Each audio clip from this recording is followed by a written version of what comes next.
Well, greetings and salutations, everybody. Welcome to the best damn movie related show on the planet Earth, the John Campea Show, coming from right here on my YouTube channel. I am, of course, your host, John Campea, and it is an awesome honor and privilege, as it is every day, to have you, our international friends, gather around as we talk about our favorite things in the world, movies, movie news, TV, streaming, all sorts of good stuff. And guys, I'm joined right over here, as always, joining you guys in the live chat, the one and the only Mr. Ray Ora. Ray, how you doing today, sir? I'm first? All right. All right.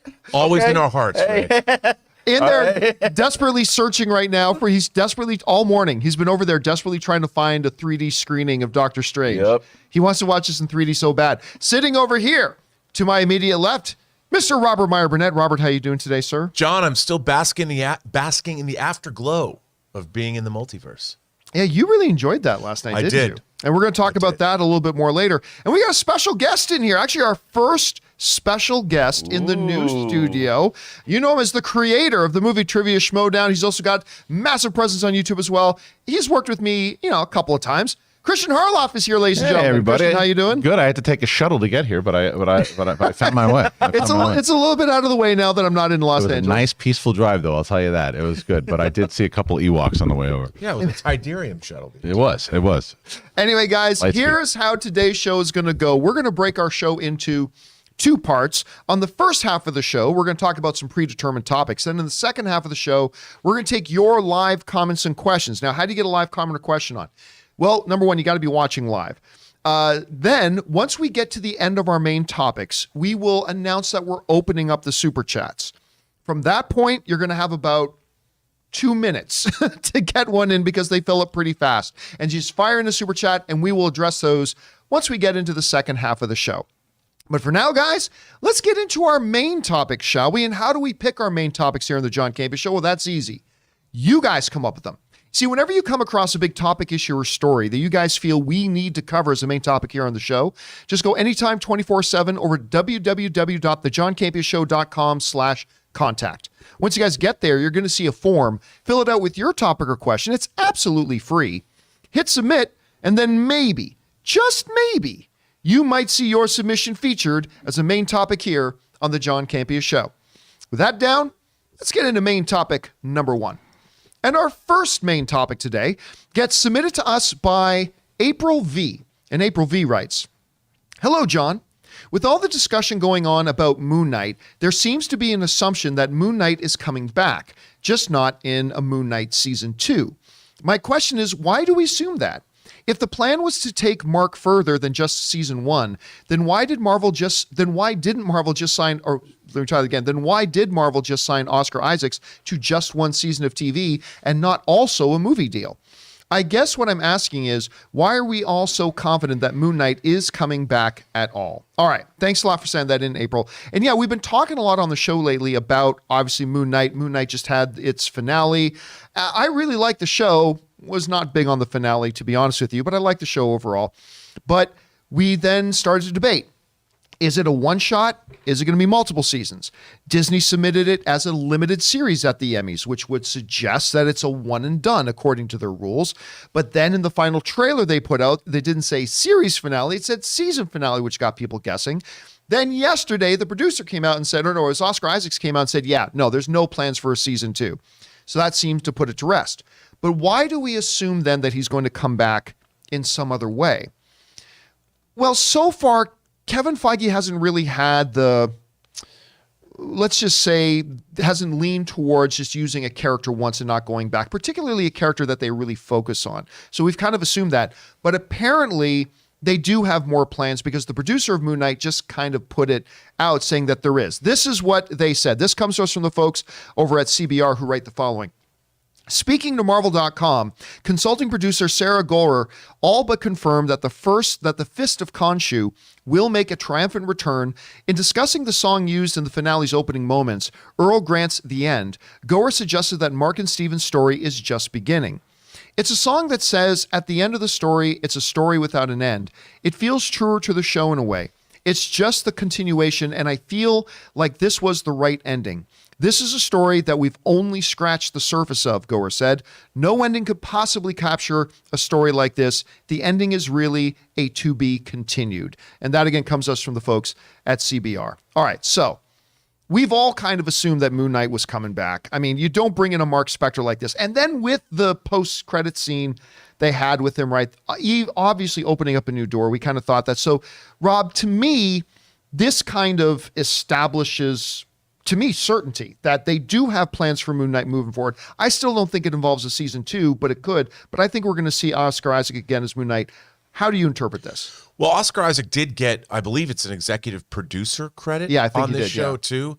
So I'm sure it was negotiated in his deal that it would behoove him to come back. And I think for him, look, he's a movie star. And for him to just jump on over and it's an untried character in the MCU, it was a risk. So I'm sure when he initially signed up, he said, okay, you know what, I'll do this. I'll try this out because he's a longtime comic book fan. He's a geek. He's a hot toy collector. You can see in his background sometimes. So I'm sure he wanted to do it, but I think he wanted to see how it went. But he left it open. Now, they didn't sign him up for a second season yet, but who's to say that they wouldn't? I mean, obviously, as a producer, he has a vested interest in the show. And moving forward in the MCU as the character, it would benefit Marvel to bring him back. Whether you love the show or hated it, it's certainly been a hot topic of conversation. So it's something that it's a water cooler show. People don't quite know what to make of it. Some people love it, some people don't. But it's got people talking, and he universally was. I haven't heard one person say they weren't astonished by his performance. And you've been saying he could be up for an Emmy Award for this. Rightfully so. So I think that there's probably, whenever somebody does this, look, they pre-negotiate these things. It's in his contract, whatever his salary bump would be, or however it would go into the larger, wider MCU. So we're going to see him come back. I don't quite know how, but why wouldn't they? I mean, it's only a 6-episode miniseries, right? Well, I'm convinced he's going to get, like, if they do keep it in the best limited series category, I'll be shocked if he doesn't get a nomination for this. It'll be interesting to see if this will be the first character that's introduced in a series that later gets their own movie. Right. I think with him starring, they could do just that. Because we know we're going to see that with Ms. Marvel. Like, Ms. Marvel's going to debut in a series. Now, whether or not That's The true. Marvels is her own movie or not, but we're going to see that little bit of Right. a jump. Christian, first of all, I never even asked you what you thought about Moon Knight, but so let me ask you in general. Number one, what were your thoughts on Moon Knight in general? But also, do you think we're going to see Oscar Isaac back as Moon Knight either in a season 2 or maybe more likely just in a movie at some point? How do you see it? Well, first of all, I loved Moon Knight. I feel the same way you did. I thought the finale, for what they set up, I thought the 5th episode was one of the best episodes of Marvel television that I had seen. I thought that episode alone he should be nominated for. What he did, the emotional range, So the good. character, everything about it. I was on the edge of my seat watching it the entire time.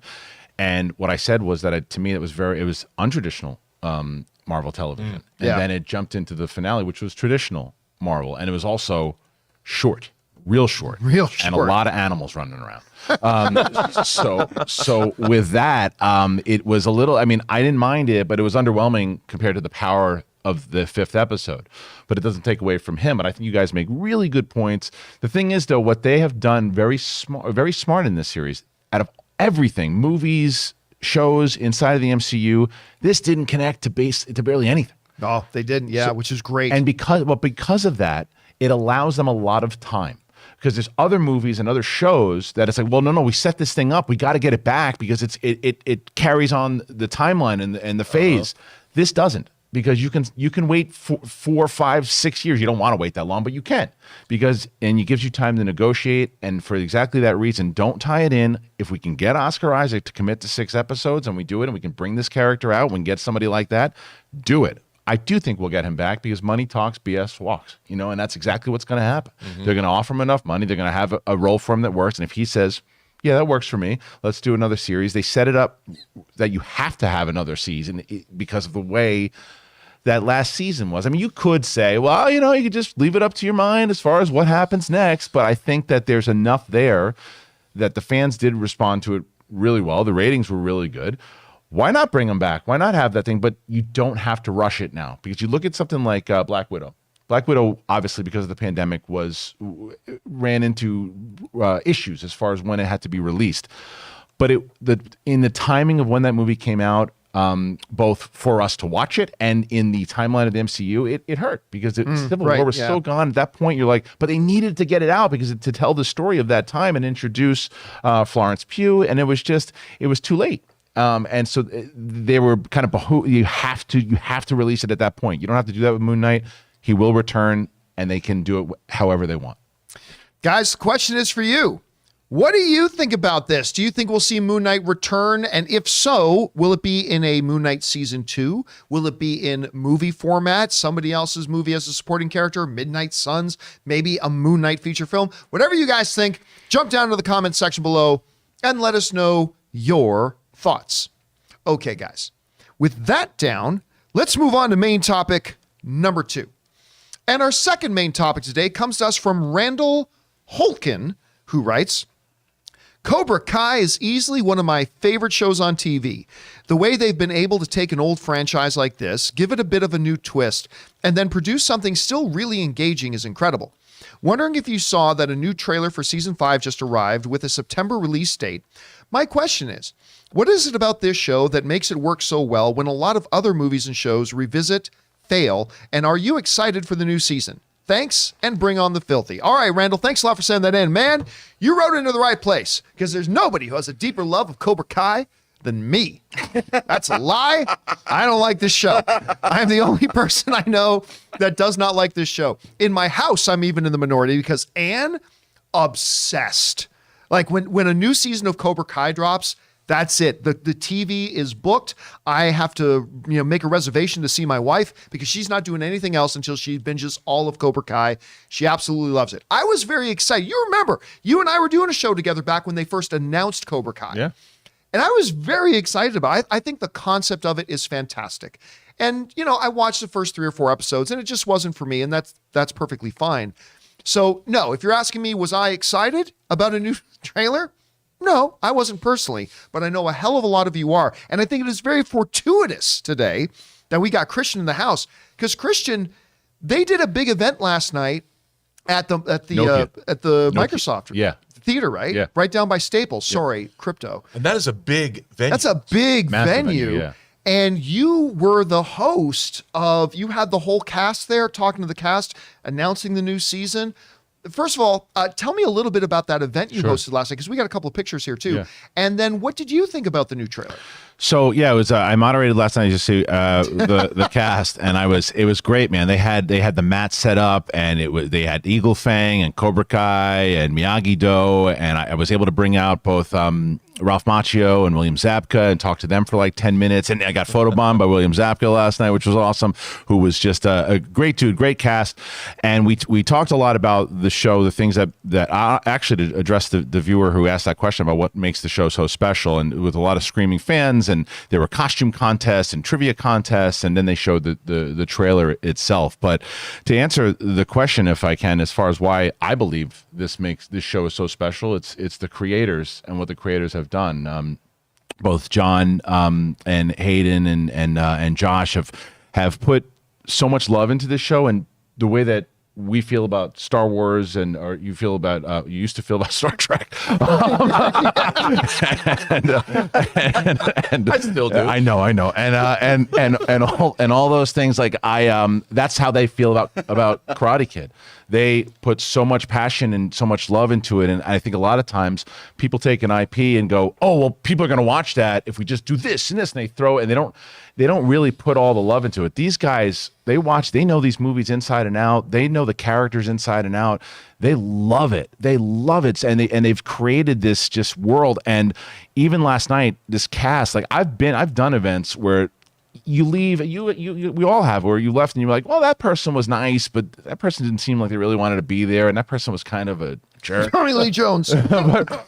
Every single one of them, and they've been doing this now 5 seasons, looked like they were having the time of their lives, and it wasn't one of these things where like, okay, we got to go find somebody because they don't want to be in the room with everybody was talking. It was like a family, and that counts when you're shooting shows. Yeah. And I really enjoyed the trailer because I went from a place where you have to understand where this show and what this show has done. It has taken 2 generations, the generation like us who's grown up with Karate Kid, and then it takes this new generation that has the younger generation who's following Miguel and Robbie and Sam and all these people, and you get on board because of that, and you able to mix both generations. Yeah. But you've also turned it away from. Remember, Avildsen did the first one, and it was based in kind of in reality. there's people flipping off trees and jumping off buildings. As you got to accept it after you get to season 2, and because I said, wait a minute, they learn karate that fast, and you got to go with the ride. And once you go with the ride, well, they did in the original Karate Kid as well, right? Like in the original Karate Kid, we had to just buy into. Daniel learns karate pretty fast, but a little different. I mean, yes. These kids are ninjas. You know, there's fights in the locker room. There's in the high school, the teachers just leave and let them like fight in like a major like Warriors brawl, and I go, yeah, give me more. And it's like that's where I think it's like this fun. There's emotional moments. They've done it, and they've brought Star Wars into it. They brought Rocky into it. There's wrestling, professional wrestling. It's a great way that they've done this show, and I look forward to it every year. In September now instead of December, sign me up. Netflix needs this show right now too, by the way. By the way, to get a little more information on this is what was written about it. This comes to us from the folks over at, we get this brought up. There we go. From Joe Blow, they wrote the following about it. Season 5 picks up immediately after the conclusion of last season, which saw John Kreese in jail and framed for assault. His friend, who quickly turned foe, Terry Silver, is taking advantage of Kreese's absence by overhauling and expanding the Cobra Kai karate. Meanwhile, Daniel LaRusso and Chosen Toguchi join forces to help. By the way, that was the best moment in the trailer. That was a great moment in the trailer with Chosen. Join forces to bring down Terry once and for all. In the midst of all this, Johnny Lawrence and his son, Robbie Keene, are off on a mission to look for Miguel, who went off on his own to look for his biological father in Mexico. So that's where things find us. Rob, I can't remember off the top of my head. Are you down with the Cobra Kai? Have you been watching Cobra Kai? I have been. I have not caught up. I'm up through season 3. I've not watched season 4. But, you know, to extrapolate on the answer that you gave, you know, one of the things that struck me, because it started out as a YouTube show. Yeah. You know, and I remember watching the first episode. You catch up with Johnny, and you meet him. You see his life, and you know he's burnt out. He hasn't amounted to anything, you know. And he's one of those guys that like, oh, my greatest defeat happened in high school, and he sees Ralph Macchio's got a car dealership, and he's on billboards. And what was really interesting to me about that is when you're following up a story within continuity, canon, if you will, the guys who made the show, because they love the show, they've extrapolated out what would the world be like 35 years later. You know, and catching up with Johnny, I'm like, even though he was a complete schlep rock and kind of a sad sack, I loved it. I mean, I loved his portrayal. At the end of that first episode, he was a dick. Like, he was one of the great villains of teen movies in the 80s. You hated that guy. But by the end of that first episode, I was totally like sympathetic. I was on board, and he was my hero. And that's what sucked me into the show. I bought it. You know, they didn't try and like, let's make it for the MTV generation or let's make it for millennials now. No, they actually extrapolated upon what would this guy be like in real time today, now. And I found that really compelling. But like you pointed out, then they brought in these younger characters.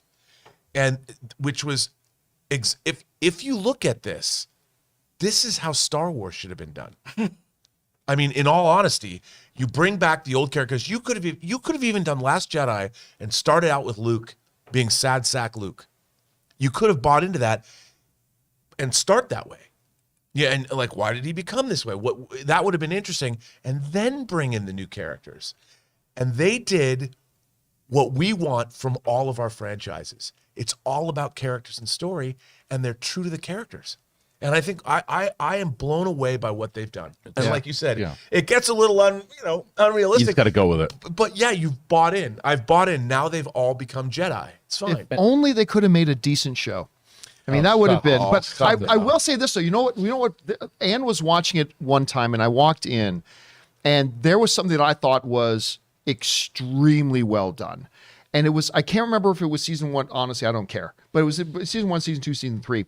But Johnny Lawrence is recalling the events of the original Karate Kid movie. When he's sitting down with Miguel on the stoop. But telling it from his point of view. Yeah. And you realize, and I love this because he legitimately, like we often talk about, every single one of us is the villain in somebody's story. And I love the fact that he sits down, like from his perception, Daniel was the dick. He was the victim of Daniel LaRusso's bullying and harassment when they were in high school. And to me, that was actually really smart and really clever the way they did that. And, they didn't have a lot of that first season on YouTube. They didn't have a lot of money to make the show. It's funny. They had the most money that YouTube was willing to give, but it still wasn't a lot. Yeah, it's true. But, and you bring up the point as far as whether it's Star Wars or anything, and I've made this point on my show a bunch of different times, is that it's the beauty of television and streaming now. Is because the difference is if you tried to do that in a 2-hour movie with Cobra Kai, they wouldn't do it. Right. They wouldn't do it that way because they'd be worried about the box office and what you need to show and the big tournament fights and all that. How much you have to spend to market it and all that. And you have more time to develop the characters to get Johnny Lawrence and develop him the way that Star Wars television does. And the reason why we love Mandalorian, the reason why Obi-Wan, we're going to get Obi-Wan and be able to learn more about what he's doing in 6 episodes, as opposed to, well, wait, we have a 2-hour movie and we have a little bit of time for Tatooine. Now let's do big battles now, big battle, because we got to get the money and people got to feel like they're spending their money and it's got to be well worth it. And that's what happens to movies. When you have more time to spend on the character, that's why I think the Cobra Kai show was able to do what they're doing. And I said it last night. I said, when I heard that, and I like the guys very much for Harold and Kumar and the American Wedding and everything that they did. And I was like, I like those guys, but these are the guys that are going to do Cobra Kai, a television show? Oh no. And then I was wrong because of the passion and the love, and they had a plan. When you have a plan, that's something exactly works. Guys, the question is for you. What did you think about the new trailer for Cobra Kai Season 5? Are you somebody who's really in with the show? Have you been following up to this point? Does this excite you? What do you think about the fact that it's going to come out in September instead of December? Whatever your guys' thoughts are, jump down to the comment section below and let us know your thoughts. If you like Cobra Kai, you like combat, and you got to combat the hair on your balls, guys. That's why we are so fortunate to have sponsors of the show, the great folks over at Manscaped. We want to take a second to thank the sponsor of today's video, Manscaped. Now, guys, I love Manscaped. You've heard me go on and on about the Lawnmower 4.0 and that body wash. I love it so much. And so we got to ask, guys, have you started your spring cleaning yet? The carpets need cleaning, the drapes need dusting, and your lawn needs mowing, gentlemen. And you guys know Manscaped is more than just one product. They have a whole lineup of products to help you guys feeling, smelling, and looking your best. And so Manscaped is proud to present to you the Performance Package 4.0, which is the only tool that you need to keep your boys looking, smelling, and feeling good this spring. Now, to start off with, you get the Lawnmower 4.0. Guys, we have talked about this. What is wrong with us? Why have we for so long been using these terrible tools that were never meant for cutting our hair down there? The razor clipper things on our electric razors. That's barbaric, guys. You need the Lawnmower 4.0. And then there's the Weed Whacker. You guys have heard our own Ray Ora talk about this thing. He loves using it to get that hair in your nose and the ear hair. And then they offer lots of other stuff like the Crop Preserver. It's an anti-chafing ball deodorant and moisturizer. The Crop Reviver. It's a spray-on toner for your balls. And of course, they've got the perfect grooming tool for your face with the Plow 2.0, the perfect razor for the finest shave on that face. So guys, get 20% off plus free shipping with the code CAMPEA. That's CAMPEA at manscaped.com. That's 20% off and free shipping with the promo code Campea at manscaped.com. It's time to throw out your old hygiene habits and upgrade your life. And a special thank you to our friends at Manscaped for sponsoring this episode of the John Campea Show. Remember, guys, if you want to support our sponsors, because when you support our sponsors, you're supporting us. You'll find links and their codes right down in the description of this video. Go and check that out there. All right, guys. With that down, let's move on to main topic number 3. And our third main topic, I almost said Chris. What is our third? Chris not here today. And our third main topic today comes to us from Darren Shustra, who writes, "Good morning, John and crew, and a special hello to Christian if he is in studio today." Thank you. He is, as a matter of fact. Yes. I just read an interview with Chris Pratt where he calls Jurassic World Dominion the finale of the Jurassic Park franchise. I always thought this was just the conclusion of the Jurassic World part of the series, but that the franchise could continue. Do you think this really is the end of the giant dinosaurs? All right, Darren, thanks a lot for sending that in. And yeah, look, I am getting actually a lot more excited for this movie than I ever thought I would be. And I've been surprised every time a new piece of marketing comes out for this, when I realize just how kind of pumped and excited I am for this franchise. I think the trailers have been really good. The CinemaCon presentation of Jurassic World Dominion was not so good. No, Why is that? they just showed a trailer. No, and a trailer, a minute and a half trailer. Like we sat through a 2.5 hour Universal presentation, and then finally, first of all, Bryce Dallas Howard came out. We love Bryce Dallas Howard. Who Jeff else? Goldblum. Jeff Goldblum came out, and they did their little shtick for a bit, and that was fine. And then they showed literally about a 65-second clip. That 60 seconds of it we had seen already. Got it. It's like, really? They showed us a half hour of Lightyear. You hear how much? So anyway, whatever. But I still am very, very excited for this movie. But you do have to ask yourself the question, even just after Jurassic Park 2 or 3, how much longer can this franchise go? I mean, there are dinosaurs. Oh no, the dinosaurs are loose. How many times can you go back to that well? I mean, so here we are. We've got the next one. They're bringing the old cast and the new cast together, which I'm very excited about. I think they're going to have great chemistry together. And yeah, so Chris Pratt kind of mentions that maybe this is the end. This is what Chris Pratt had to say. This comes to us from the folks over at Screen Rant who wrote the following. And Chris Pratt says, you know, you go to like fireworks display, like the 4th of July or New Year's, and there's always the finale. You're like waiting for it, and then boom, you're like, oh, this is it. This is the finale. I feel like the whole movie is that. It's like 30 years in the making. This is the 6th Jurassic film, and it's the end of this franchise. I really do think it's the end. You've got the legacy cast back, Sam Neill, Laura Dern, Jeff Goldblum, plus the cast of Jurassic World, all converged. Our storylines are converging in a way that is very much a finale. And that is Chris Pratt's comments there. Now, it should be noted that the director of the Jurassic World, who directed? Colin Trevorrow. Trevorrow, right. First, Trevorrow, 1 and 3. 1 and 3. Trevorrow has said similar sounding things to Pratt in the last couple of months, talking about it as the big crescendo, the finale, and all that kind of stuff. But is this truly the end of the Jurassic World franchise? Like Chris Pratt, if you want to get nitpicky about the semantics, Pratt does kind of say in one of the sentences, it feels like the finale, but then in another sense, he says, this is the finale. I'll tell you what, you know, we got our friend Scott here in studio with us here today, and Scott was asking me right before the show started, he goes, wait a minute, is Pratt being serious or is he just being a dick? And I'm like, you know what, I kind of think he's being serious. I actually do believe this is the end of the Jurassic World, Jurassic Park franchise, because again, I'm like, how many more times can you go, oops, who let the dogs out? Oops. I mean, how many more times can you go back to that well? Now, a great counter argument to that is, what other franchises does Universal have, really? The Fast and the Furious has directors leaving and stars leaving, and I don't know how much further they can go there. And they've got Jurassic Park. I'm going to go on this. If I had to put $5 on it, guys, not 50, not 100, but if I had to put $5 on this, I'm saying, yeah, I think Jurassic World Dominion is going to be the last one. Christian, what do you think? But what's our time period? Because if you would have said in 2001 that this is the end, William H. Macy, he said it's over, you'd be like, okay.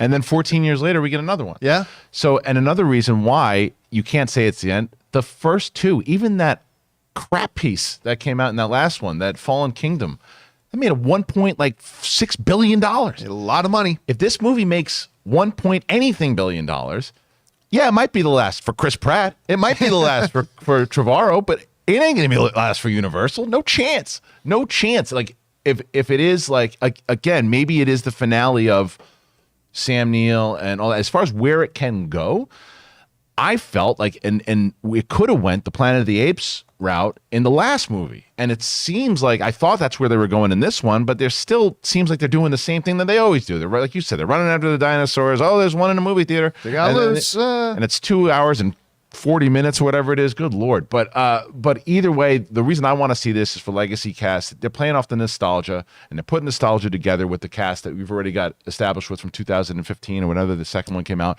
And now you have them together, but you could go in a place where it's just Land of the Lost. You know, that's where they could go and wait 5 or 10 years. I will take you up. End the franchise and then maybe 5, 6, 7, 8 years kind of relaunch it Yeah, again. I'll take you up on that bet if there's no time limit. If there's no, See, I mean, with no time limit, even I have to. But are we missing an obvious thing here? What we said, Universal got 2 franchises, right? Yeah. They got Jurassic, they got Minions. I'm telling you right now, Vin Diesel is riding a T-Rex within 3 years.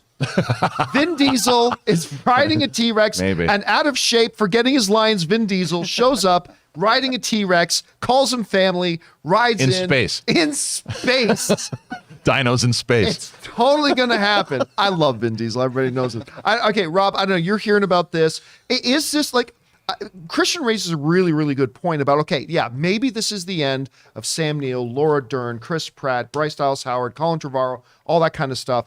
But give it another 5 or 6 years when we came across one of the what we thought was finished off eggs and the egg hatches and all the, I don't know. What do you think is going to happen here? Well, I think that Christian makes a good point. I mean, what is the story? And I think that there's only so many times you can watch people being threatened by dinosaurs. However, you know, this series has been leading up to a world where humans and dinosaurs have to coexist. This series had been, so many people had written drafts of new Jurassic Park movies. There was one where the military had been genetically engineering dinosaurs to work on the battlefield. They've touched on some elements in these new Jurassic World movies. But I like this idea, doing a dystopian Planet of the Apes. The world of human beings is devastated. It's fallen because our experimentation has thrown the world into total ecological collapse for human beings. And you've got dudes riding dinosaurs, warring with other dudes. I mean, no, but I'm in a serious post-apocalyptic water world, take your pick, Planet of the Apes way. Mel Gibson with a can of gas over his shoulder. I think though that would be the real question is, how do you make that viable? Who are you going to start it and how are you going to make it viable? But look, man, if it's going to make $1 billion, just like you said, the first thing they're going to do is put it into active development because they already have a number of scripts that they've developed. And I think, you know, why not set the new movies 100 years in the future? That could be really interesting after the fall of man. Am I imagining things here? Christian, I think back in the day when we were doing our show, tell me if I'm wrong about this. I thought I remember there being something of a script leak where Universal was kind of thinking about going, they had a script where like the military had weaponized the dinosaurs. They had mounted like weapons on dinosaurs and that stuff was like real. that. That was real. Yeah, it was real. I thought they even mentioned something like that in the second movie. I can't remember, but They did. Well, Vincent D'Onofrio shows up at one point something too, like right? that. And Yeah. says, So they plan it, but that's what I mean is that so if I'm Universal, I'm like, shut up, Star-Lord, because like at this point, it's like you don't know what we're gonna do. Like we own the property. Yeah, sure, Trevorrow, go take a walk. Thank you. Or for is this everything. a marketing thing? Is this exactly what they're telling him to say? Saying, "Oh, everybody, this is the big finale. Everybody buy your tickets." Very much so, because I do believe and I agree with him, and that this is the end of the story that we've been following since '93. Right. Unless the only way this is the end, if there's like a massive nuke and all the dinosaurs are dead. Because if there's one dinosaur left that pops up at the end, it's like, oh well, they can. That's it. Plus, you know, they run into the same problem we reported earlier this week about the Fast and the Furious franchise. Bryce Dallas Howard and Chris Pratt, their quotes go up with each film, and it becomes the point where their salaries are so expensive that they price themselves out of a viable movie. Like the movie's only going to make so much money, even if it makes $2 billion, but you can't pay your cast $200 million each to be in these movies. Vin Diesel would disagree. Well, yeah. He also starts to get points and stuff on movies. Yes, they do. Absolutely. These are very expensive propositions, and these are very effects intensive. They're not cheap movies to make. But they make a lot of money. They do make a lot of money. Question is for you guys. What do you think about these words coming from Chris Pratt? We've heard some others from Trevorrow as well, kind of alluding to the fact that this might be the end of the Jurassic Park franchise, period, and stop. Do you think maybe it is for this part and like in maybe 6 or 7 years, they do relaunch it again? Do you think, no, this is it's done? How many times can the dinosaurs get loose? Whatever you guys think, jump down to the comment section below and let us know your thoughts. Okay, guys, with that down, let's get into main topic number 4. And our fourth main topic today gets submitted to us by Benny. And Benny writes, went to see Doctor Strange last night and I quite enjoyed it, but I was surprised then the Avatar trailer played in front of it. Then I remembered you guys said that they would play it with Strange. Anyway, I thought it was really beautiful. I'm not exactly a big Avatar fan, and I think the time for a sequel was probably 8 years ago, but I thought it worked. How did the audience react to your viewing of the trailer? Because there seemed to be a lot of excitement in mine. Thanks. All right. Thanks a lot for sending that in, Benny. And yes, I was actually quite surprised myself because when we went to go see Doctor Strange yesterday, we did not see a 3D version of it because, I don't like 3D. So we didn't see a 3D version of it. And I thought that they were going to be playing the Avatar trailer only in front of 3D screenings. At least thought so too. I thought that was the implied message at CinemaCon, in right? HFR and 3D. And 3D. Which is what, I can't stress enough how spectacular I thought it looked in high frame rate 3D. When they showed it to us at CinemaCon. Because the first Avatar, look, it's in fan circles now. I was having a conversation this morning. Everyone complains about Avatar. Oh, it's Fern Gully. It's Dances with Wolves. And people forget, it was an astonishing experience in the theater to see that it designed by James Cameron and his team, a whole ecosystem that they had designed from scratch.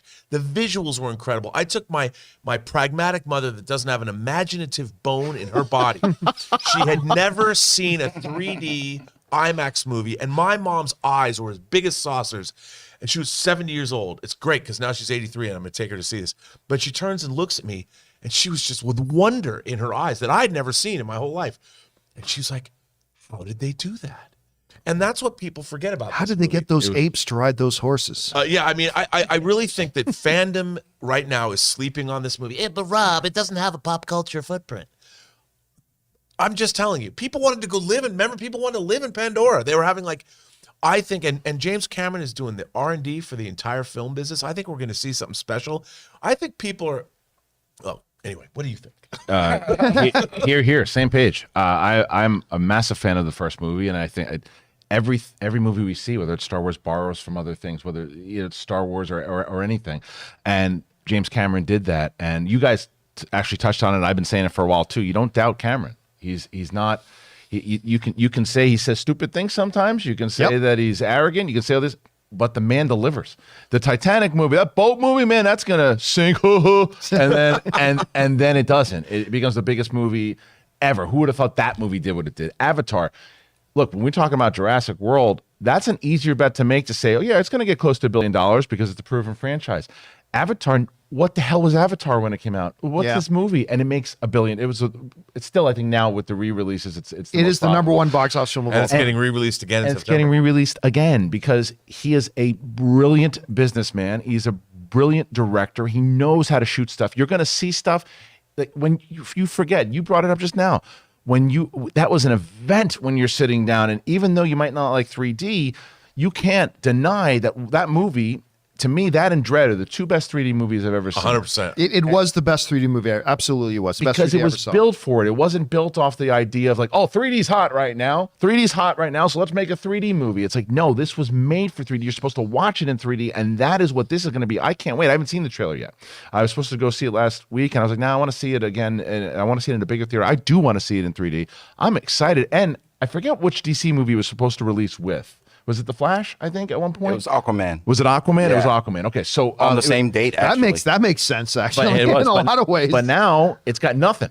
It's got nothing against it. So it's going to be it's going to do very well, especially in December. This movie's going to deliver, and the excitement that the viewer was feeling, I think a lot of people are going to feel that once it gets closer. Time period. Most people, I would say, yeah, that's tough. Cameron, I think it's going to do very well. I got a question though. In this trailer, who's the villain though? It looks like problem free. It looks like a vacation time. Well, no, because remember, it looks. You know what? It's good that you brought that up right now because there is a bit of a description of the video. Check this out. This is the description of the trailer. This comes from the guys over at Movie Web. Read the following.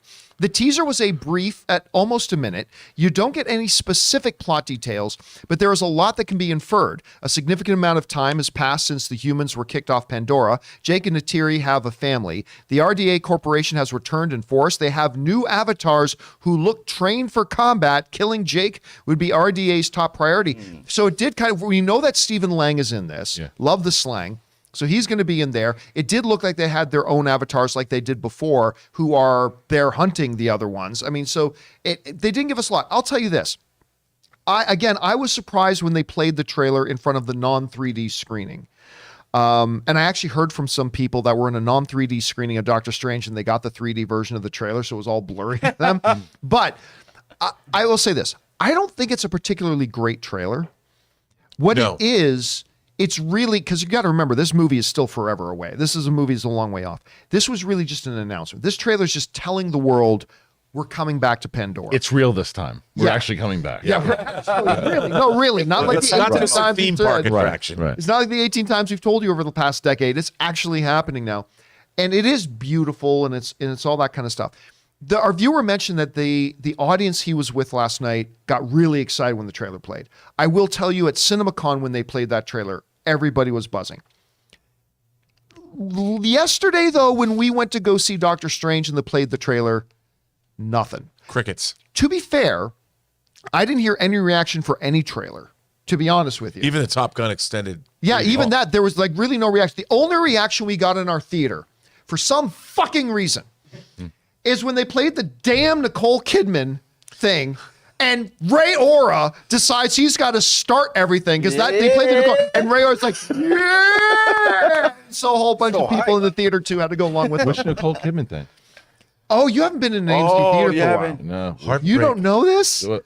Oh my God. So, okay, long story short, She does like an intro or something? Is that the what it is? AMC Theaters has this big new commercial of Nicole Kidman walking and giving this big poetic speech about even heartbreak feels good in a place like this. We go to movies to imagine heroes. So you see her walking into a theater and all this kind of stuff. And again, it's like they're showing you a commercial for a place you're already sitting. Right. Which makes no sense. And they play before every feature. After they've already played 25 minutes of trailers, then they play their commercial of make sure you join AMC A-List. And then they play like a soda commercial and then another commercial. Anyway, I can go off on this. They spent $26 million for that ad campaign. Just on her. Yeah, just that ad campaign. So they're using it.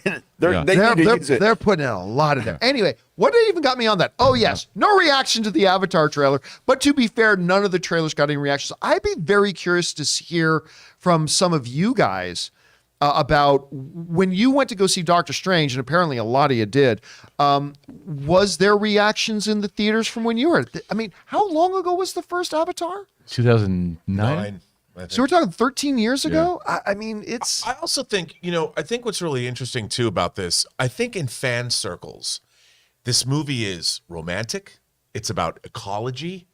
It looks like it's a 70s prog rock album cover. And I think that there's a lot of people that it, in a way, they're turned off by the feel of it, and it's not. It feels preachy. They also, and it's I don't know if it seems like it's something as a dude who likes aliens and the Space Marines, and I shouldn't love Avatar, but now that we all have avatars, in whatever social media space that we want, and Egyptian all that, gods too. The Egyptian gods have avatars. now. yes, they do.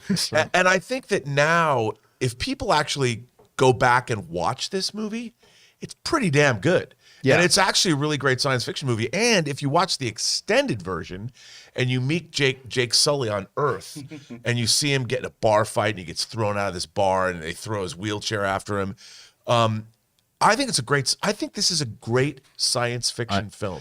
Do we know who's scoring this movie? Because James Horner obviously has left. I don't know. Yeah, no, I don't talk, but you brought up the wheelchair. Did you hear Sam Worthington's quote the other day? No. He said, when I shot the first Avatar, I was 30. He goes, I'm now pushing 50. By the time we get to Avatar 3 and 4, I'm actually going to be in a wheelchair. Which I thought was pretty funny. Anyway, guys, question is for you. Did you have a chance to see the Avatar The Way of Water trailer? If so, what did you think about it? Are you excited for the film? Do you think it's going to do great? Are you one of these delusional people who doesn't think a James Cameron film is going to do well at the box office? Whatever you guys think, jump on down into the comment section below and let us know your thoughts. Okay, guys. With that down, let's move on to our fifth and final main topic today, shall we? And our fifth main topic today gets submitted to us by Mark, who writes, Hey, John, Rob, Chris, and Ray. Well, Chris is not with us today, but Christian is. Just got out of seeing Doctor Strange, and I had a really good time. I managed to avoid most of the major spoilers going in and had a blast. I wanted to know what you guys thought about it overall, and did it live up to the hype for you? Thanks. Well, guys, yesterday, it was game day. We went in there. We did the tailgating. We had the barbecue up. Everything was good. We finally went to go see Doctor Strange, the Multiverse of Madness. To say that the hype was pretty extreme is a bit of an understatement, especially once, you know what, the funny thing was, there really wasn't a lot of hype until that trailer dropped with Patrick Stewart in it. Once that happened, all of a sudden everybody started losing their minds. The hype started building up. All these theories started going on, all this stuff. But we got down to it. We brushed aside all the BS. We just got in and we watched the movie. So for me, did the movie live up to the hype? Mostly. For me, it mostly lived up to the hype. Now, we're going to do an open spoiler discussion about Doctor Strange and the Multiverse of Madness on Sunday. Make sure you join us for that. So we're going to keep all of our thoughts to non-spoilery thoughts here. I will just say this, and I kind of mentioned this in our right out of the theater reaction. I thought the movie was very good. I enjoyed it. I thought the first act, which we had already seen a lot of it at CinemaCon, but I thought the first act and I thought the third act were exceptional. I really love the first act. I love the third act. The second act for me was, I don't know, I felt like it just started to get bogged down. It started to get into things that I didn't think were really pertinent to the overall story of what we were doing or focusing on what needed to be focused on. And it lost me for a little bit in the second act. But when it got into the third act, I got right on board. Now, the MCU now has how many movies? 26, 27? This is 28, Thor's 29, and Wakanda Forever's 30. Okay, so I came out of the theater and I said, okay, so Doctor Strange and Multiverse of Madness is not necessarily top 10 MCU for me. And I had some people write to me, holy crap, it didn't even make top 10? Guys, this is the MCU.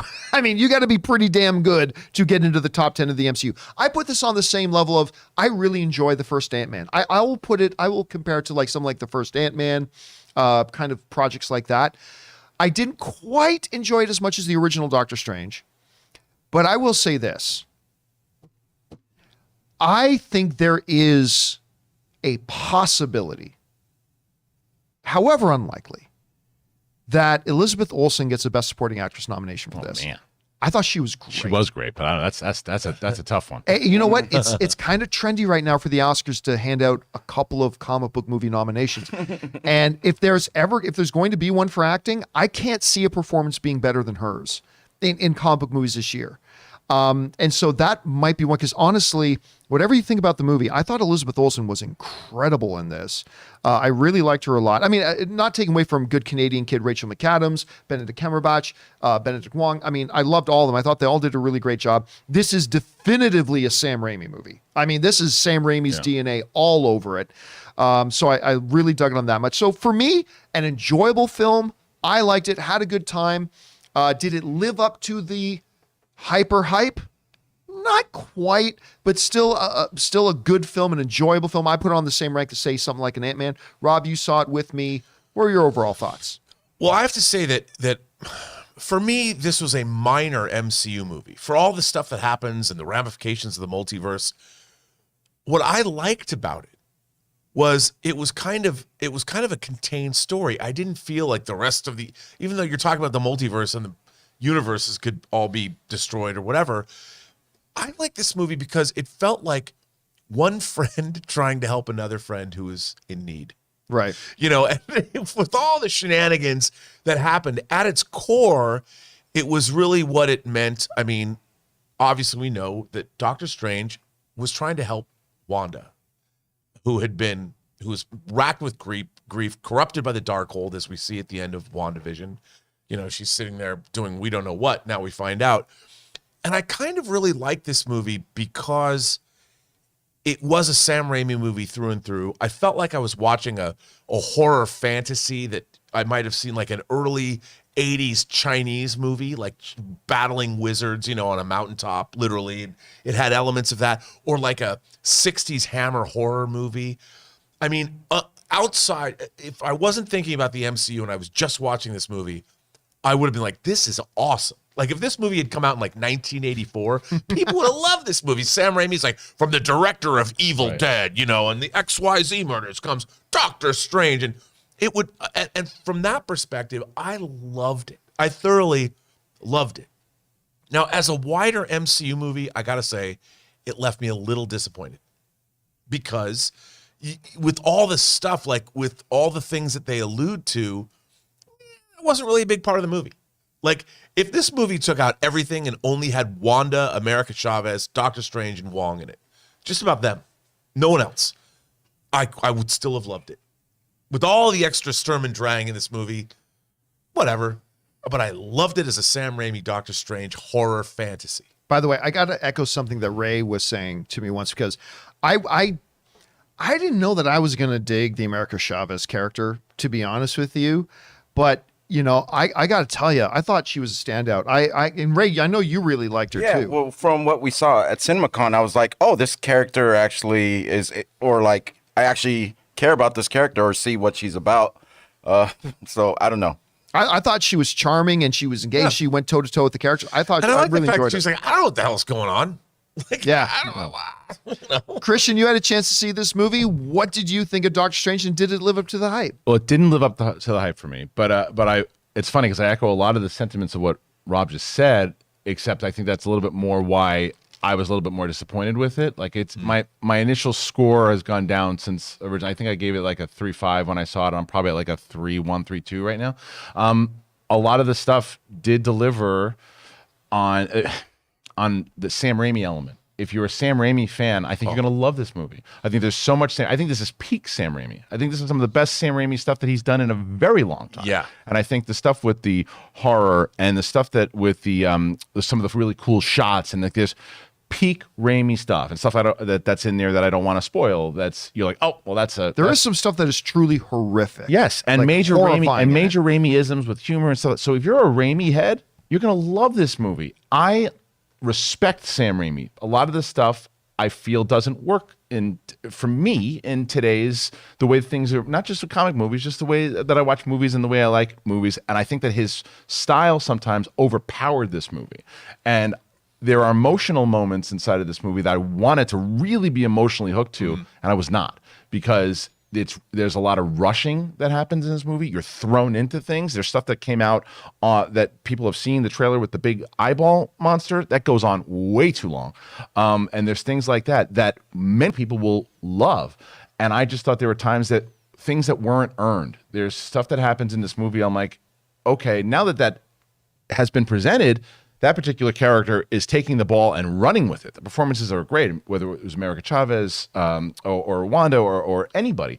They run with it, but it's just a matter of how they got there that I think that the style sometimes, the substance was sacrificed because of the style. But I think it is an absolute theater experience. It is a theater experience where you're watching this, and there are times that you're just in awe of what you're watching. Yeah, so there are. I enjoyed watching the film. I'm a multiverse junkie, not Marvel, the DC multiverse thing. The idea of the multiverse in general in science, I'm fascinated with. So there are things that they set up in the multiverse, and I'm like, oh my God, that's things I've always thought about. How are they gonna? And it just falls flat sometimes. Can I say what my biggest disappointment of the film was? And everybody knows Bruce Campbell does a cameo in this film. Yeah, Everybody knows that. That was my biggest disappointment in the film. It wasn't great. It was not good. That was what I was trying to. I was not going to. I didn't know if you wanted to talk about that. We won't go into details of what happens. I'm just saying I didn't enjoy the cameo. But that was the Raimi part of it. It was just like, hey, we work together. You know, this is my buddy. And I think Raimi people. But he's done that very well with Bruce before. But I think not here. You're not. Are you a super Raimi head? No, not a super Raimi. But that's the thing. I think the Raimi people are going to go nuts during that. It was very, being possessed by the Necronomicon and all that. It was. But I think like what you were saying, the thing that I wish that they surprisingly they didn't lean into the multiverse of madness enough, right? And they set up one situation that for us comic book fans was really great. But that was, I would like to have seen a lot more of that. Yeah. Like I would, more multiverse. What are the ramifications of this? That goes to your hype though, that you guys talk. That's the hype and that's the expectations that I think the problem is a lot of times when movies come out, you put your own expectations and it can be a detriment to you because you start to think inside of your head what you think is going to happen. But when trailers come out, and they start, because it seemed to pitch, whether you just mentioned with Patrick Stewart or whoever it is, it seems like that's what they were pitching. And Kevin Feige actually did an interview right before, and I saw him do this interview where he seems like he was upset with how much was shown in trailers. Oh, we spoke about this on the show yesterday. He was upset. He's upset with it because I think that not only for the fact that they showed too much, but the fact that it starts to put, this is what it's going to be, because everyone I'm talking to is like, well, that's not really the multiverse is a thing, but it's not the thing. and it's called the Multiverse of Madness. Like, your title should change, which is fine. I mean, listen, to me, the best multiverse film of the year is still Everything Everywhere All at Once. I need to see that movie. Still my favorite film of the year so far. I feel like that's where I'm going to see that Nicole Kidman ad. I think you probably will. Because that's when I'm going. All right, guys, the question is for you. Did you have a chance to go and see Doctor Strange in the Multiverse of Madness? If so, what did you think of it? Did it live up to the hype for you? I'm hearing from a lot of people that absolutely loved it. I'm hearing from people who were disappointed with it. What did you guys feel? But it's got a really good audience score right now. Still a pretty solid critic score. But what were your feelings of it overall? Whatever your thoughts are, jump down to the comment section below and leave your thoughts there. Okay, guys, we are now going to go over and we are going to open up Super Chats in 3, 2, 1. Super Chats are now open. And before we get to those Super Chats, let's go over and hear from another sponsor of today's episode, the great folks over at Policy Genius. Hey, guys, we want to take a second to thank the sponsor of today's video, Policy Genius. Now, when it comes to the topic of life insurance, I get it. A lot of people ask, well, why even get life insurance? Well, listen, if someone relies on you financially, whether it's a child, a parent, or a business partner, life insurance gives you peace of mind that they have a financial cushion if something were to happen to you. Policy Genius is here to help you, and they're going to make sure you pay as little for it as possible. By making it easy to compare your options from top companies, Policy Genius can help you make sure you're not paying a cent more than you have to for the coverage you need. So here's how it works. Policy Genius is your one-stop shop to find the insurance that you need at the right price. Just click in the link down in the description or head on over to policygenius.com/Campea to get started. In minutes, you can compare personalized quotes from top companies to find your lowest price. You can save 50% or more on life insurance by comparing quotes with Policy Genius. And the process is easy because the licensed agents at Policy Genius are on hand through the entire process to help you understand your options and make decisions with confidence. Because ultimately, the Policy Genius team works for you, not for the insurance companies. And you can feel confident with Policy Genius because they don't add on extra fees. They don't sell your information to third parties, and they have thousands of 5-star reviews all across Google and Trustpilot. So again, guys, head on over to policygenius.com/Campea or click on their link down in the description below to get your free life insurance quotes and see how much you could save. And thank you again to Policy Genius for sponsoring this episode. And a big thank you to the folks over at Policy Genius for sponsoring this episode of the John Campea Show. Once again, guys, when you support our sponsors, you're supporting us. So make sure you check out those links and promo codes down in the description of this video. Okay, guys, with that all down, let's now move over and start hearing from you guys and your super chats that you guys have been sending in. We're going to start things off here with okay, sorry guys, you got about 15 more seconds. I've got to shut the super chats down. We've already filled up. So I'll give you about 5, 4, 3, 2, 1. Shutting down super chats. Okay, there we go. All right, we're going to start things off here by hearing from one of our director level channel members here on the show, Philly G. Who writes, not a lot of noise for the Avatar trailer at my screening, and someone behind me asked their buddy, why wasn't anybody clapping for it? Okay, we didn't have any noise either. It is cool to see you three guys together again. Well, thank you so much for that, Philly G. And yeah, we had the same kind of reaction at ours as well. All right, let's take a look here through what we've got. We've got Michael Hamilton sends in a super chat badge before we got started. And then, I'm just going to call him. I'm just going to say it. Brian, our sugar daddy. Brian Whitney sends in like 3 different $50 super chat badges just to be supportive. I'm sorry, 5 like super chat badges just to be supportive. Thank you so much again for that, Brian. Wait a minute, 6, 7? I think you should give him your hoodie now. I think maybe I should give him something. My computer. I don't know at this point. Oh, scroll back down just a little bit, Jonathan, because there were a couple other people there who sent in things as well. Wanda Blackwell sent one in. I think go down a little bit lower, Jonathan. Bang Bang Kill sent in a $10 one just to be supportive. Michael Cross, Michael Hamilton. Thank you guys so much. And Brian, again, dude, thank you so much for supporting the content that you enjoy watching. I don't know what to say at this point. Thank you so much for that, dude. We're going to start naming the super chat segment the Brian Whitney Memorial, although he's still alive. The Brian Whitney episode. That went dark. He's really good. Brian, we love you. That's right. Thank you so much, Brian. All right, let's get over to the super chats that people have been sending in.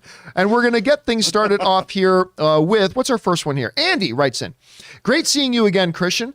Can you wish all of us a happy weekend using your Arnold Schwarzenegger impression? I'm sorry. I don't really do it anymore. I have to be honest with you. What are you going to do? You're going to come in here and these guys, you get the one guy putting in the money and Campea says he's dead. Come on, you don't do that. He's trying to be a nice guy saying, come on here, take the money. And Campea goes, thank you. Now, should I come put the rose on your grave? Come on, he's not a dead man. He's a good guy. He said, look, he just put in another $1,000. What are you going to say now? His head just exploded and went to the moon? Did not happen. That's not even my favorite impression. It's the Scott Mance impression. I like when you. I like. Mance. Well, I like it when you fell asleep in Vegas. It was nice. You're in the middle of the thing talking, and you said, "Hey, where's Ray? He's sleeping." And then you on the Enterprise and said, "Come on, what are you doing?" He hates the Enterprise. He doesn't want to be there. Come on, let's do it. We should keep him. All right. Let's keep him. Next up. Who was that? That was Andy. We've got Jacob Hirsch who writes, yes or no, was the person in the image in DS2? No. And so a lot of you guys know, when I got sent those Spider-Man 2 images, there were a couple of others that once I found out the Spider-Man 2 images was real, we didn't post the other ones. I did show them to Robert, and it's pretty great. But no, we were surprised to find out that those images were not from Spider-Man, and they were not from Doctor Strange either. Once it comes out, we will tell you what the images were and what we have here. But no, we do have Gore the God Butcher footage, though. But anyway, that's a side Somebody thing. said they released images of him today. Did they? Well, Yeah, good. there was some. I haven't seen that. Because he looks pretty damn good. Yeah, he looks pretty damn good. it- All right, let's get on with it here. Next up, Jay Bling writes in Avatar 2, this family is our fortress. I do like that line. Considering Vin Diesel has an undisclosed role in Avatar 2, he does? Now, is it safe to assume Jake Sully learned that sentiment from Dominic Toretto in his human form? Well, of course, the ultimate Avatar is, if Vin Diesel's producing the movie, is Dominic Toretto. He'll take out what's the name of the corporation? RDR? RDA or something? RDA. Yeah. Gonna take them all out. Everything's done. Vin Diesel wins everything. Yeah, actually, I really did. Like I said, I'm not thrilled with the trailer just for what it was, but that was a really good line. So I'm looking forward to seeing where they go from that. All right, next up. We got Amin who writes, the crossover I want, Men in Black 23 versus Furious Spark. Furious Spark. I like that one, Amin. All right, next up, Ben Rayner writes, hey guys, so happy two of my favorite YouTube hosts are on today. Question, I heard you have to have watched WandaVision to watch this movie.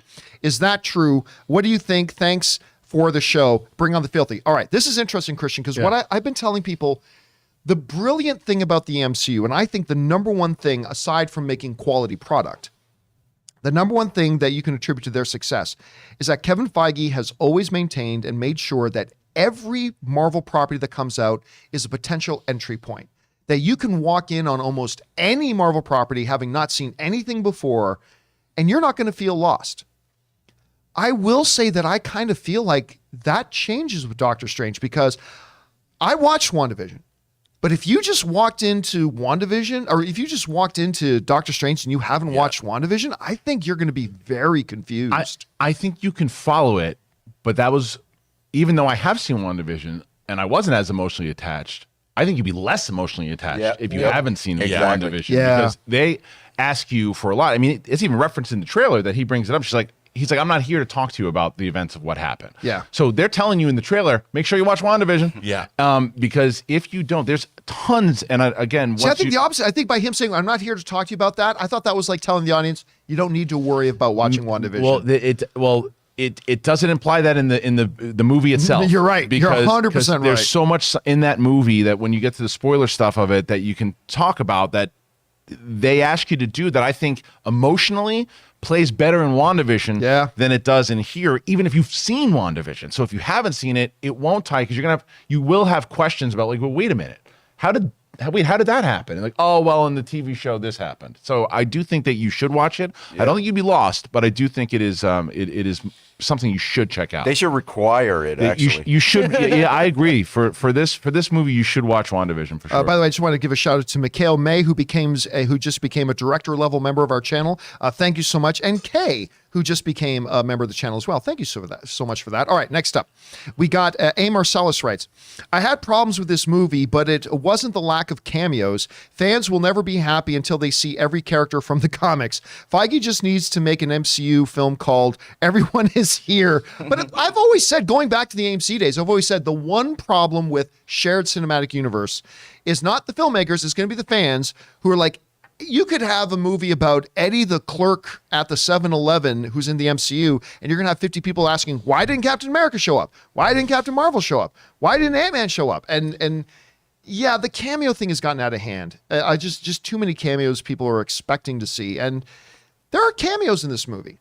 We're not going to say which ones. I thought they addressed that well, though, the Avengers thing. I mean, again, without spoiling, it's like, because they do ask that question a lot of times of like, why isn't that Avenger there? I think they actually did that well. They do a here. little bit of that. Yeah, you're right, yeah. in this movie, which we can't go into in detail, of course.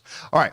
Next up, Bobby Jackson writes, so good seeing Christian in the new studio. Such a great old school vibe. Made my Friday. And if I had to rate it, I'd give Strange 8.5 out of 10. I don't give scores anymore because if I say 7 out of 10, 7 out of 10 means something different to everybody. Yeah. But I think if I was going to give a score to it, I think 7 out of 10 is where I'd go. Solid 7 out of 10. If you had to give a numerical score, what would it be? Yeah, 7 out of 10 or a B+. Right. And you were originally 3.5 out of 5. I was originally which would be a 7 out of 10, but I Maybe just a little want lower now? just a little lower. Yeah, I'm a little lower because it just again enjoyed watching in the theater. It's just like you guys are going to see it again tonight, and I'm like, eh. Yeah. this one actually takes a little bit for it to sink in. I still It don't does. know yet. Yeah. Like the two things I wanted from it was I wanted to see Wanda wreck everything. And they gave me more than that. And I also wanted to learn about Doctor Strange more. Like, this is a character that, like that character. You wanted to learn more about Doctor Strange in a Doctor Strange movie? No. It's just like he wasn't one of my the comics that I used to read. Like I used to see it, I'd be like, Yeah. oh man, whoever drew this is on mushrooms or whatever. and it gave me that too. So it was like, but I still don't know. I didn't hate it, but I still don't know if I You like remember how Ray just said he really wanted to see like Wanda wreck and shop, right? There are moments in this movie, you had to have been there, but where I felt uncomfortable in the theater because there are moments in this movie where there's some really horrific things happening. And a single voice in the theater, yeah, man, you just hear Ray like laughing. It's like, yeah. 4 security guards came in to go to look at Ray. I was just laughing just because I was like, I love this. This is what I wanted You're like to De see. Niro in Cape Fear. Yeah, that's exactly what it was. Exactly. That's exactly Max what it Laura. felt. All right, what's next?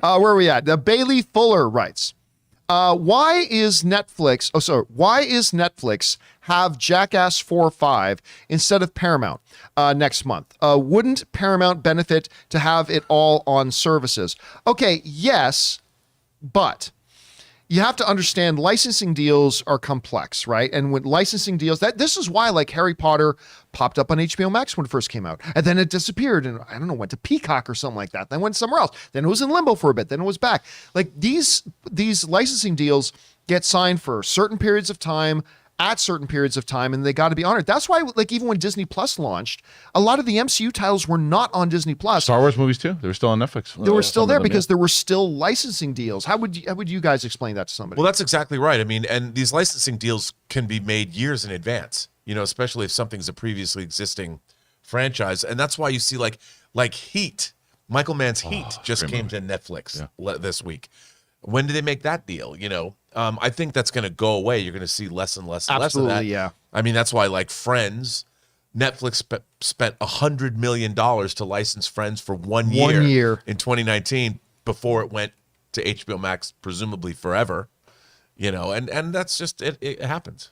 Yeah, well, it's the difference of what streaming is. Because remember back in the day, you could see a movie that was on HBO and Showtime at the same time, but because of each platform now, whether it's NBC having Peacock and Paramount Plus will have Jackass, the new TV show that they're going to do, and eventually you're going to see it all back there. Of course, it's just like you said, is the licensing deals are different. All right, great question, man.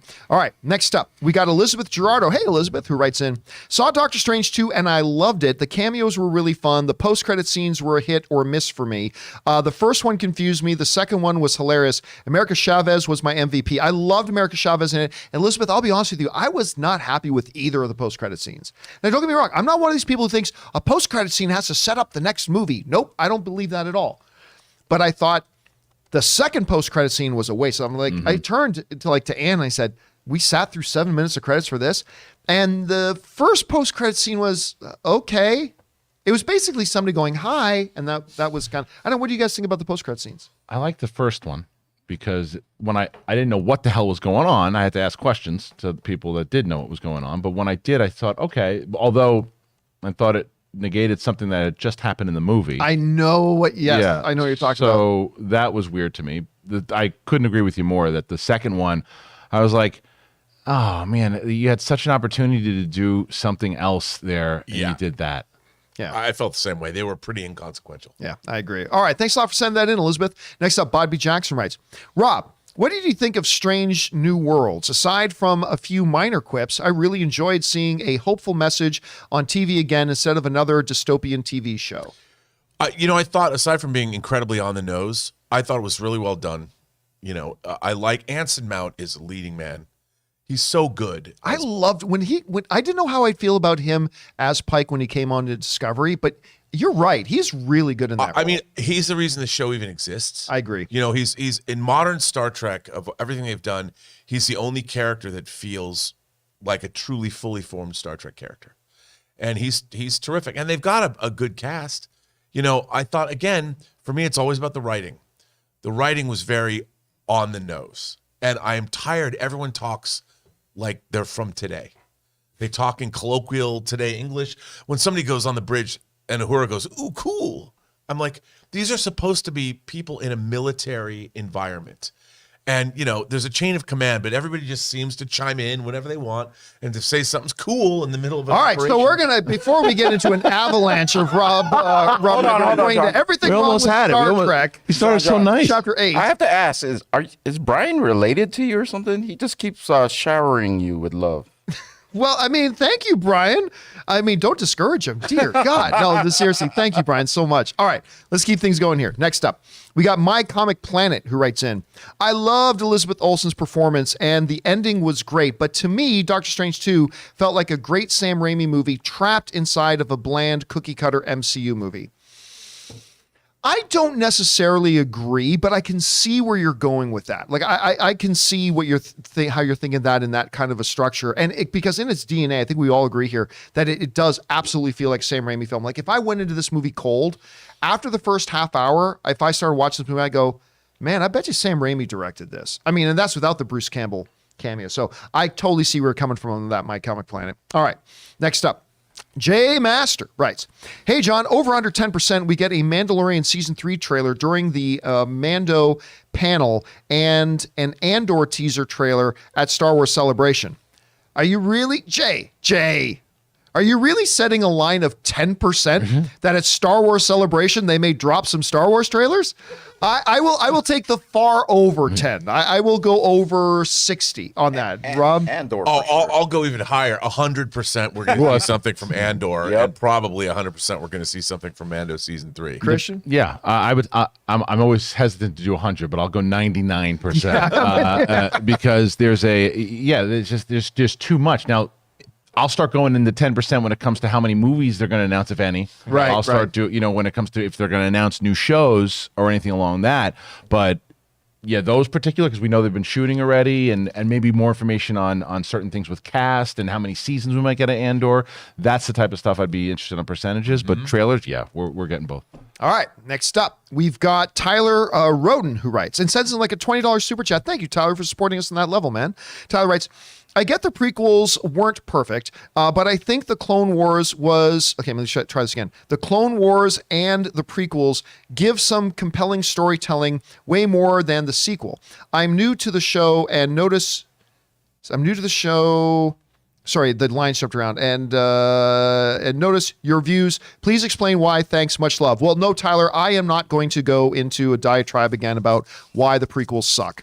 I mean, listen, I think the prequels are absolute flaming garbage. That being said, I love that there are people who love it, though. I mean, I want every person to enjoy every movie that you watch and enjoy, and that's awesome. And I've gone on enough over my career about why I don't like the prequels. That being said, the important thing is that you enjoy it. That's the cool thing. And if that's what gets you into Star Wars, then I'm super grateful for it. I'm not a huge Clone Wars fan.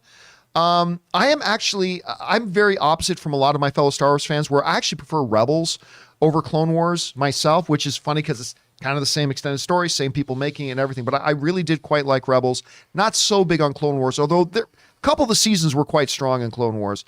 But that's just kind of my thing on it. But you're really into Clone Wars yourself. Clone Wars, I do love Clone Wars, but I actually do prefer Rebels. Oh, also. you do? Because Rebels responded to it very well. But we haven't talked a lot about in our Star Wars stuff. I've gone through a very different phase with the prequels because of my daughter. I don't know what the hell happened, but one time we were watching The Phantom Menace, and we were watching it, and I looked over, and she had this look in her eyes, and something in me went, oh, I get it. Like, I get it. Like, and I watched it so differently, and I watched them in a way where I was watching it in how, when George Lucas always says, well, these are meant for children. And I was like, well, you can say that about anything. But when you start looking at it in that way, and then starting looking at them in extended episodes of Clone Wars and extended episodes of the animated series, I have a very different response to the prequels now than I as used a to. Dad. Very much so. Yeah. And from watching the animated series, and I think that the Clone Wars and Rebels have made the prequels significantly better because of things now, because they are canon and the way that it ties into.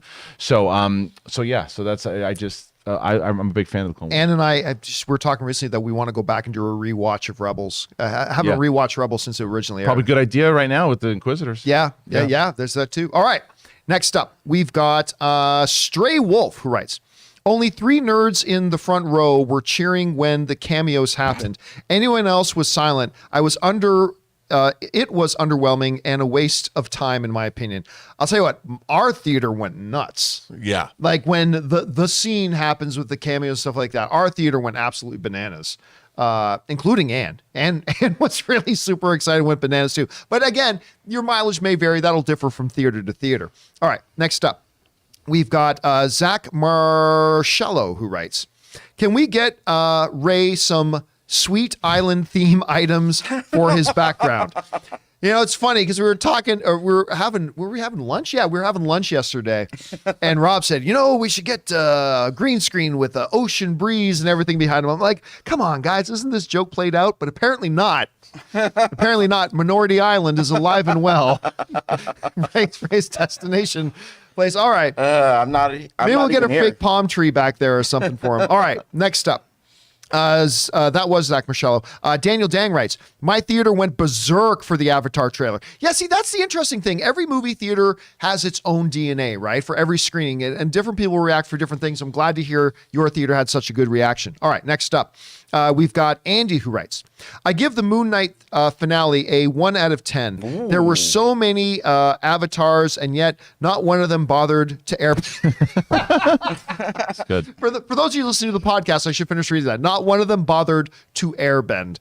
Again, my big problem, like with all the avatars that are in there, right? Okay, so first of all, you get to be a superhero. You get to be a superhero. I hated that with Layla, but so Moon Knight, who is an avatar, and gets to give Harrow a big run for his money, and Layla gets to give, but Harrow walks in to the temple, and there's like 5 Egyptian god avatars in there, and one shot he takes them all out.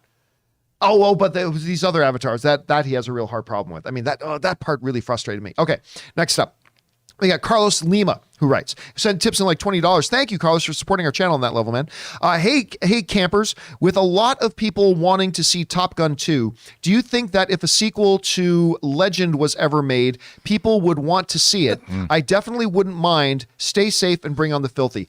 I'll say this, Carlos, and I wonder what you guys think about this. I don't think the excitement for Top Gun 2 has much, not anything, but much to do with Tom Cruise as it has to do with everybody remembers and loves Top Gun so much. I don't feel that at all for Legend. I don't think a Legend thing. I don't know, Rob, what do you think? No one went and saw Legend when it first came out. I mean, Legend, look, I think Legend to this day, there has never been a movie that has better prosthetic makeup effects. Tim Curry as Darkness is, I think, my favorite prosthetic creation ever done. Rob Bottin's makeup, Meg Mucklebones, I mean, incredible. Robert Picardo plays Meg Mucklebones. There's incredible, but it's Tolkien light. You know, it's like a fairy tale. However, I will say this: there's multiple versions on Blu-ray. You can borrow them. You can watch the long extended version. We don't need to have this discussion again. I think it's a beautiful, beautiful movie, and Tom Cruise is great in it, but nobody remembers it. I love Legend. That's streaming television. That's you can absolutely make a television show out of Legend. That's true. And you don't have to put Tom Cruise in it. If you can get Tom Cruise for a cameo, probably not. But if you could, great. Extend on that world, because that's something where you can just take a shot and see if people will respond to it. Don't put the big bucks into it for a theater, because if nobody goes and sees it, Top Gun. What they've done with Top Gun, with the fact that 2019 it was supposed to come out and they refused to put it on Paramount Plus because they knew what they had. Yep. And that's another reason between the hype. And then when CinemaCon happens and the hype now between all the positive reactions, it's a very different circumstance. Guys, Top Gun 2. Oh, so good. So good. It's so good. It's so good. Favorite movie. I think we all three of us teared up. I think all four. I think even Ray got a little emotional. Yeah.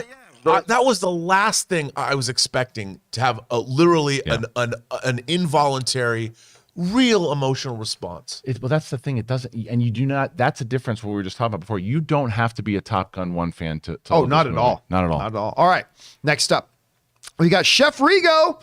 Chef, we are coming. I promise we are coming.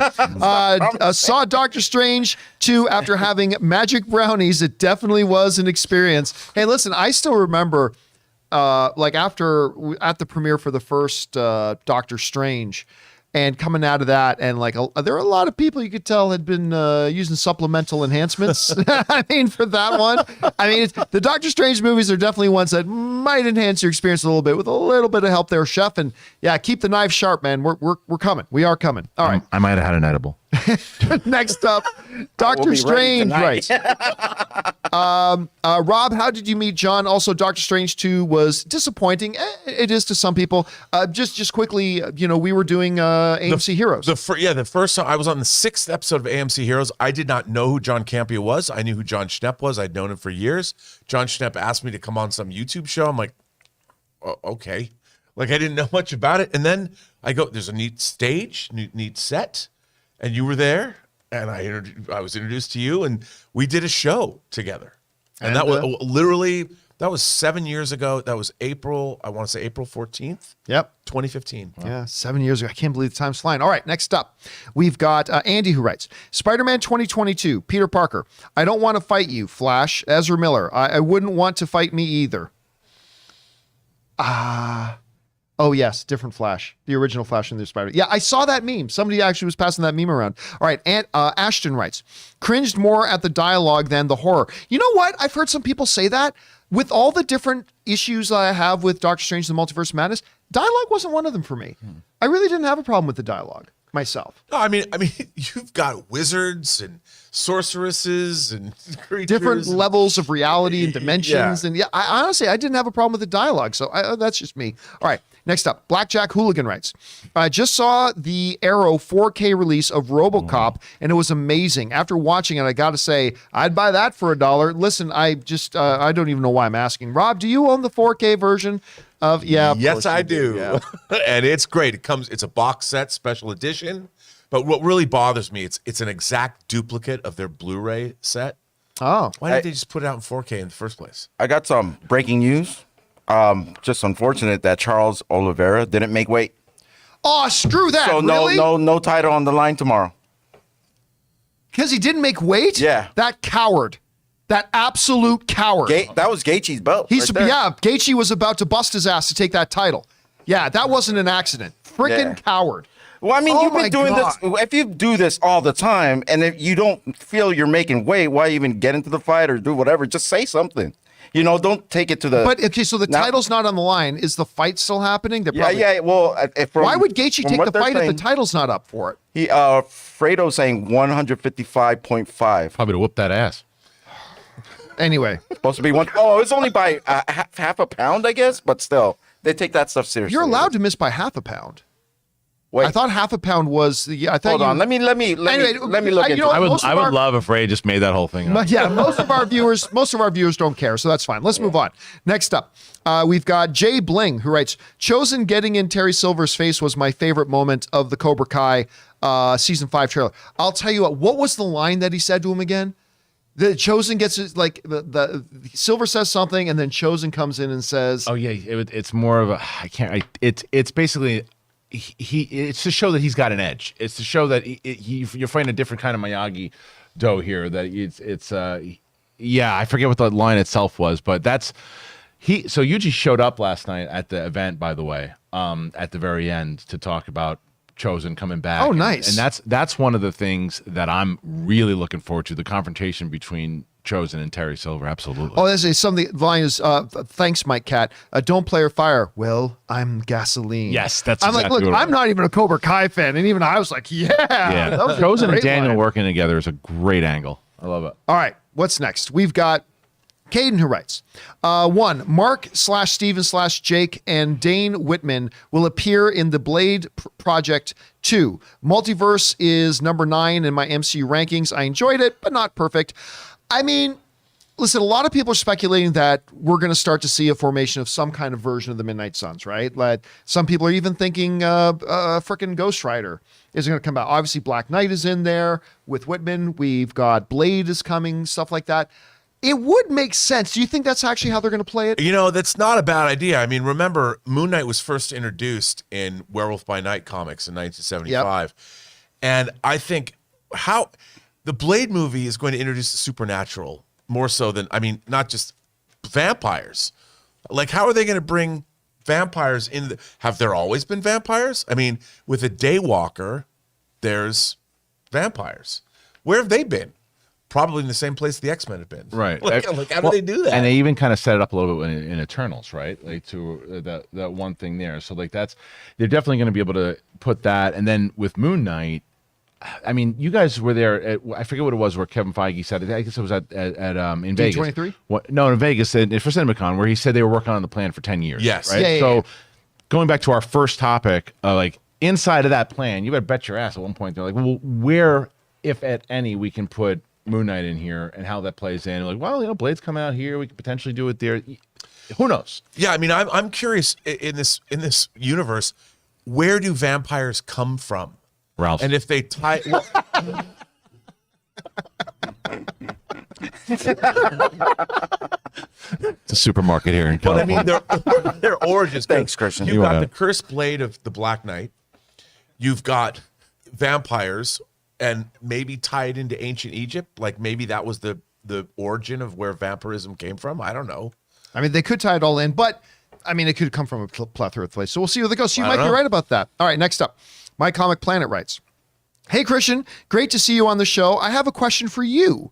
How excited are you for the Obi-Wan show, and what do you hope to see from it? Looks terrible. No, I'm just kidding. It's my most anticipated thing. I mean, you and I have been talking about the Obi-Wan movie very long time. Yep. I don't know where you are now with it, but we've had many debates on air how I always thought Vader should be in it. You told me at one point he won't be in it. I said he will be in it. I certainly said he shouldn't be in it. Yeah. Yes. At one point you said he won't, but then you said you've always stood that you don't think he should be in the show. But nonetheless, whether it's Rebels fans or it's what they're doing, the reason why I'm so hyped about it is because even though I just told you that I have this new appreciation for the prequels, in my mind, what the prequels always were going to be was what we're getting in this show. Right. When this setup came into in episode 4, when he's talking to Luke and he's telling him about how his father was a great friend and all these different things that happen and like how Vader hunted down and killed all the Jedi. We're seeing, even though, albeit it's 10 years later,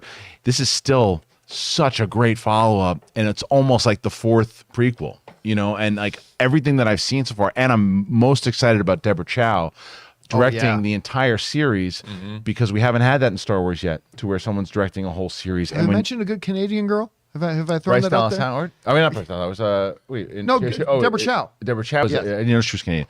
So, but you know, the thing that I was mentioning with her is the gallery series that was on, and the one that they did for The Mandalorian, when they were all sitting around a table and they were all talking about it, and very similar to what we were just talking about before, where these are people with Cobra Kai, these are people who are just so enriched by the lore, and it didn't seem like, well, we got to make the money, we got to do this. It was like, no. You watch Deborah Chow, she looked like she was in class, like listening, but becoming the master. Right, You know, right, and I'm like, that's what I want to see. And hearing her interviews, she's saying everything that I want to hear. She's like, the idea, someone asked her about, well, what about these lines about when I left you, I was but the learner. You know, she said, of course we were paying attention to that. Of course we have to address that in some way. Of course, it's not going to be pushed off to the side. And it's like, okay, get here now. You know what I loved about her in that what do they call the behind the scenes series Gallery. again? Gallery. The gallery. Was that whenever they showed footage of the various different directors and Jon Favreau, you know, meeting the directors, and they're all like, oh yeah, trying to be creative. But when it was showing Deborah Chow's episodes, it was fucking military. Yeah. Like it was, you could tell she's the no nonsense, like everything is tight, everything is where But it still should be. fun. But still fun. Like Yeah. she just finds a way to do it. And I'm like, when they announced that she was going to be doing Obi-Wan, like my interest in the series turned into excitement. So we'll see where that goes. All right. Thanks a lot for sending that in, man. Next up, Amin writes, have you guys been playing the new Lego Star Wars game?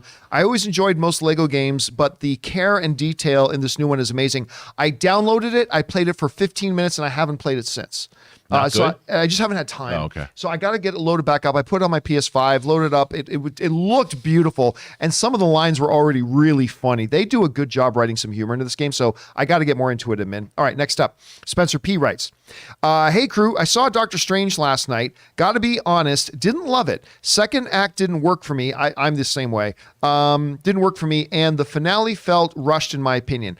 I'm going to disagree with that. I never felt like, I thought the third act was well paced. I thought the action was great. I thought what happened in it was narratively very strong. I like I didn't feel it was rushed at all, to be honest with you. Amongst some criticisms that I have, which we'll talk about in the open spoiler discussion, feeling rushed wasn't one of them, at least not to me. All right, next up.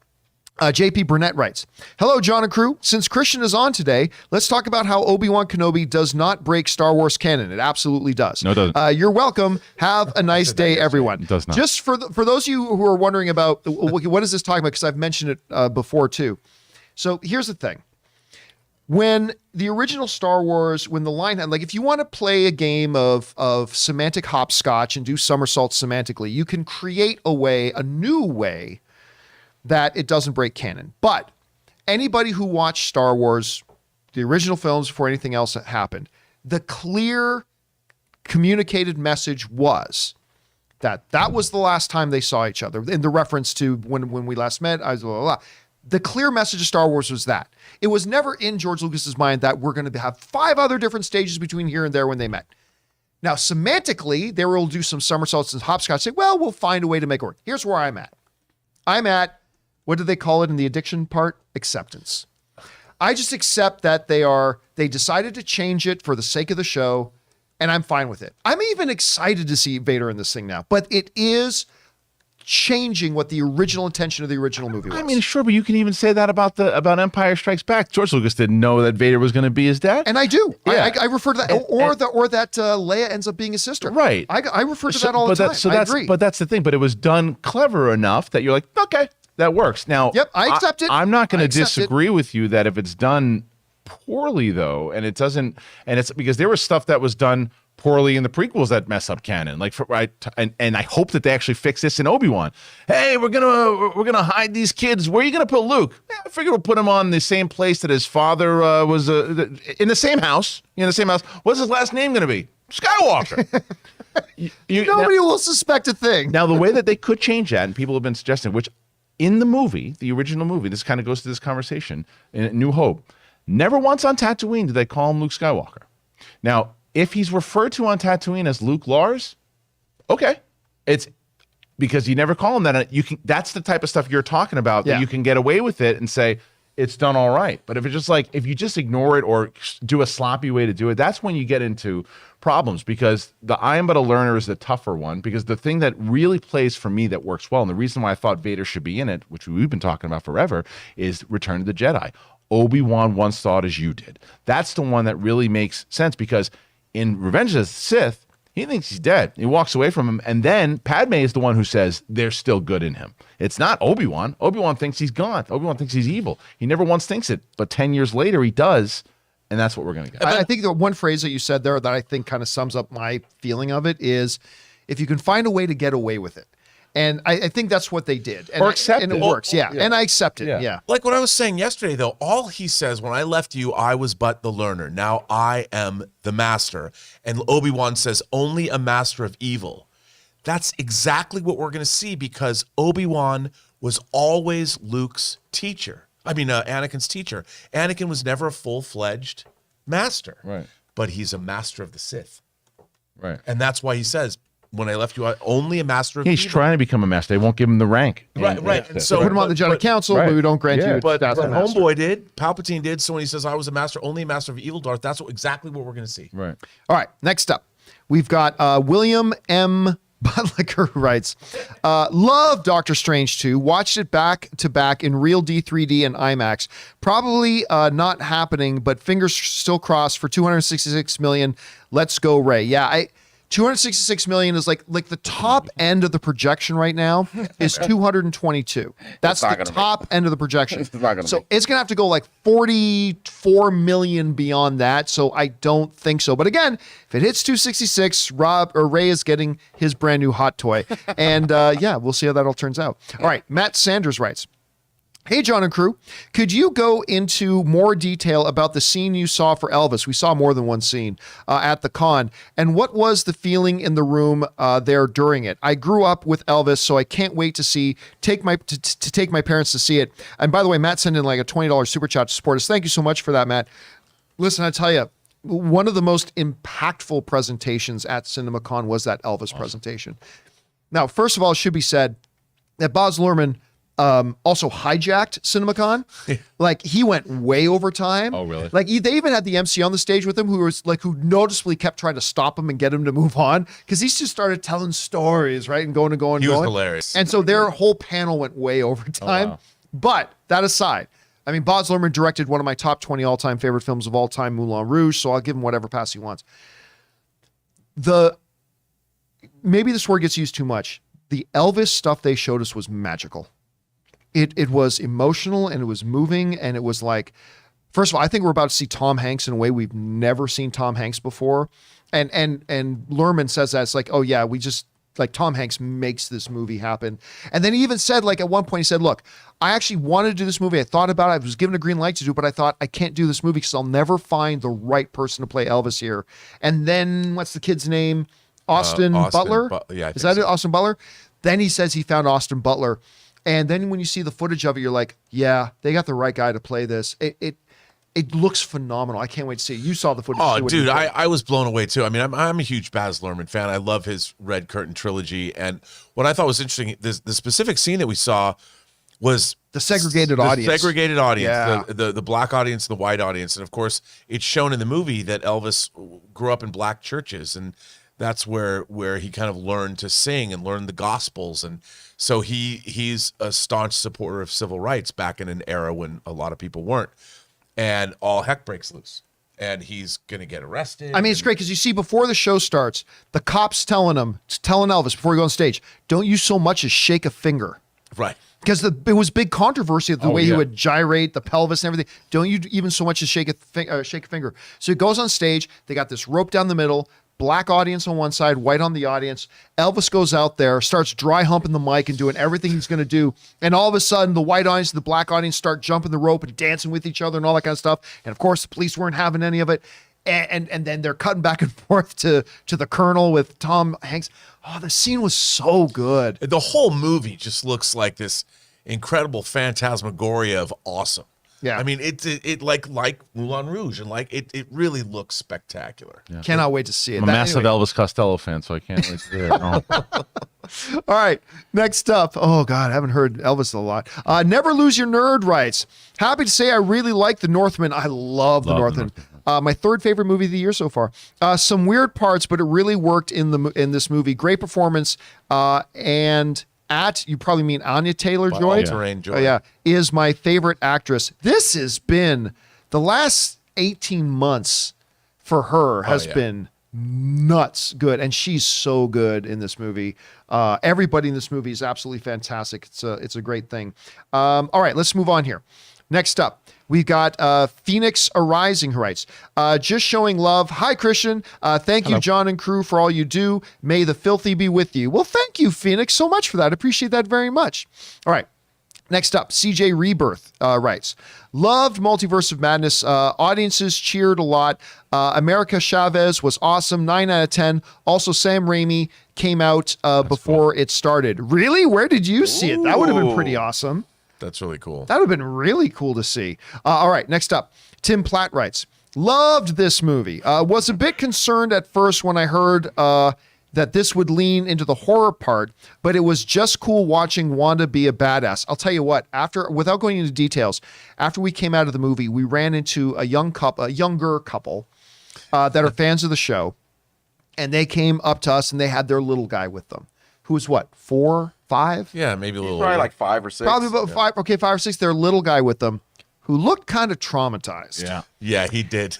And the mom was saying, yeah, he was a little scared with Wanda because, I mean, again, the word came out. This is there's horror, like horror in this Real thing. horror. Yeah. I was going And, to take my 10-year-old because I know a lot of 10-year-olds can handle. My daughter's very sensitive when it comes to certain images, so I can't imagine. Yeah. I got a 30-something-year-old I don't know that I can bring to this, Aaron. I don't know that Aaron can watch this. I'll be honest with you. That might be kind of He had hard. these 2 little action figures on him, and Yeah, and he had his the little guy had his Little Wanda and Wanda his and Doctor Doctor Strange action Strange. figures, and he didn't know what to do with them now. He just looked kind of shell-shocked. Poor guy. All right, next up, we got Ron W357, who sends in like a $20 super chat to be supportive. Thank you, Ron, for supporting us on that level, man. He writes, hey, John and crew, I think Universal should just go ahead and make it a Cadillacs and dinosaurs movie with Vin Diesel and Chris Pratt. Thanks. I said, great minds, Ron W. Great minds. I'm telling you, he's going to be riding a dinosaur. He's going to be calling it family. They're going to have, like, I don't know, everything else in the multiverse is going to open up, and he's going to be Groot in it at the same time. They're going to bring it all together. All right. Next up, we've got Andy writes, you know why Vin Diesel pays his cast exorbitant paychecks to appear in the Fast and the Furious movies? It's because he treats them as family. I'll tell you why else he pays them huge paychecks. Because it's not his money. Exactly. So for those of you who missed the story, it came out the other day that it looks like Fast and the Furious 10 is going to tip over $300 million budget. And over $100 million of that is just for the cast, which I've never heard of that. I don't even know if that happened with Endgame. I really don't know. So, I mean, it's, they like to pay their people a lot, apparently. All right. Thanks for that, Andy. Next up, Alex Von Gollum writes, Strange 2 is a clinic on how to make a great horror movie. The more I think about the film, the more I love it. Favorite performance was Strange. The music scene, wow, a stroke of genius. Oh, so we won't go into the details of that, except to say, I thought that, I'll be honest with you, I didn't love it, but it was very creative. Agreed. I thought that was a very, very creative part of it. So, yeah, I'll say that part worked for me, even though I didn't love it overall. But it was pretty imaginative for them to do. All right, next up, Hale Higgins writes, I know John likes the UFC. Yep. Is the Mark Kerr movie still happening? And what UFC movie would you like to see a biopic from? Ngannou's is my pick. Ngannou's a really interesting. So for those of you who don't know, Francis Ngannou, UFC heavyweight champion, really interesting story. I mean, not all that long ago, this guy was like homeless in France and, comes up out of nowhere. And now he's the UFC heavyweight champion. He carries himself very well. He's got like the most unbelievable knockout power I think I've ever seen. But honestly, there's a couple of others that I'd be really interested in. Anderson Silva's story going back to Brazil and how he kind of became the first. Well, really, Hoist Gracie. Hoist Gracie would be a good one. He's the guy who kind of made UFC what it is. Anyway, Frank Mir. Frank Mir. After what he did on that accident, Motorcycle accident and all that kind of stuff. Frank Mir would be really interesting. Diaz brothers. The Diaz brothers would probably get Smashing heads and smoking weed should be the title. I mean, that's pretty much what it is. So, I mean, there's a lot of different things you can do there. All right. Next up, we got What's that, Jonathan? Yeah. This is Chris. Oh yeah, that one came through already. Sometimes it does that. My Comic Planet. Let's see. I have a queue for how. Oh, we also had that one. Colton Roberts. I don't think we had this one. Christian. Any chance of seeing John in the Schmodown again? I would love to see him on the desk again. Let's get ready to Schmodown. Well, here's the problem with why you see Christian on here maybe once a year. It's the same. We both have a lot of stuff going on And far away. And now we're a little bit of a distance away. And it's harder because of the amount of things that you're doing here, and like we've tried to do certain things, and it's just a matter of how much schedule it has. Like I had to take a full day off, in order to come out here today, which I'm happy to do, obviously. But I will say that you are one of the best people to be on the desk, because when we called that free for all moment when Mark and Draco when there was the 4-way elimination, Mark that was one of the best moments ever. That was Incredible. crazy. Your new set's badass, by the way. Oh yeah, the new set on Schmodown really looks cool. terrific. Thank you. Yeah, we have a kind of a major moment happening on today's show. It's like I'll tell you off air what happens, and you're gonna be like, "How? Really?" And I'm like, "Yeah, we were able to do that today." All right, next up, we've got Rusty Wadia, who sends in a $20 super chat. Thank you, Rusty. And Rusty writes, I left the theater feeling sad, not because I didn't like it, but because I felt sad for where some of the characters end in this movie. Kind of like being sad watching the end of Revenge of the Sith, but loving the movie, probably meant the movie. I get it. But see, to me, one of the strengths of this movie and one of the strengths of the MCU to me in general is follow the character stories to their logical conclusions. And so by conclusions, I don't mean the end of the character altogether, but the conclusion of where they are in that particular story. And all I'm going to say is there is a major significant thing about this movie that I have been calling for 2 years. And it happened, and it was logical. It was the natural progression of the character, and they took that and they made it rich with the story. And I personally really, really like that part. But yeah, if you can listen, movies, I keep saying, are supposed to be experiential events. And if you walk out of a movie, even like the way you're saying, I felt sad, because then that's the experience you had and that they wanted to give you. And I even think that is something that's pretty cool. So I totally see where you're coming from. I agree, and I think that's a great part of it. All right. Where are we at here? Is Mike Joyce?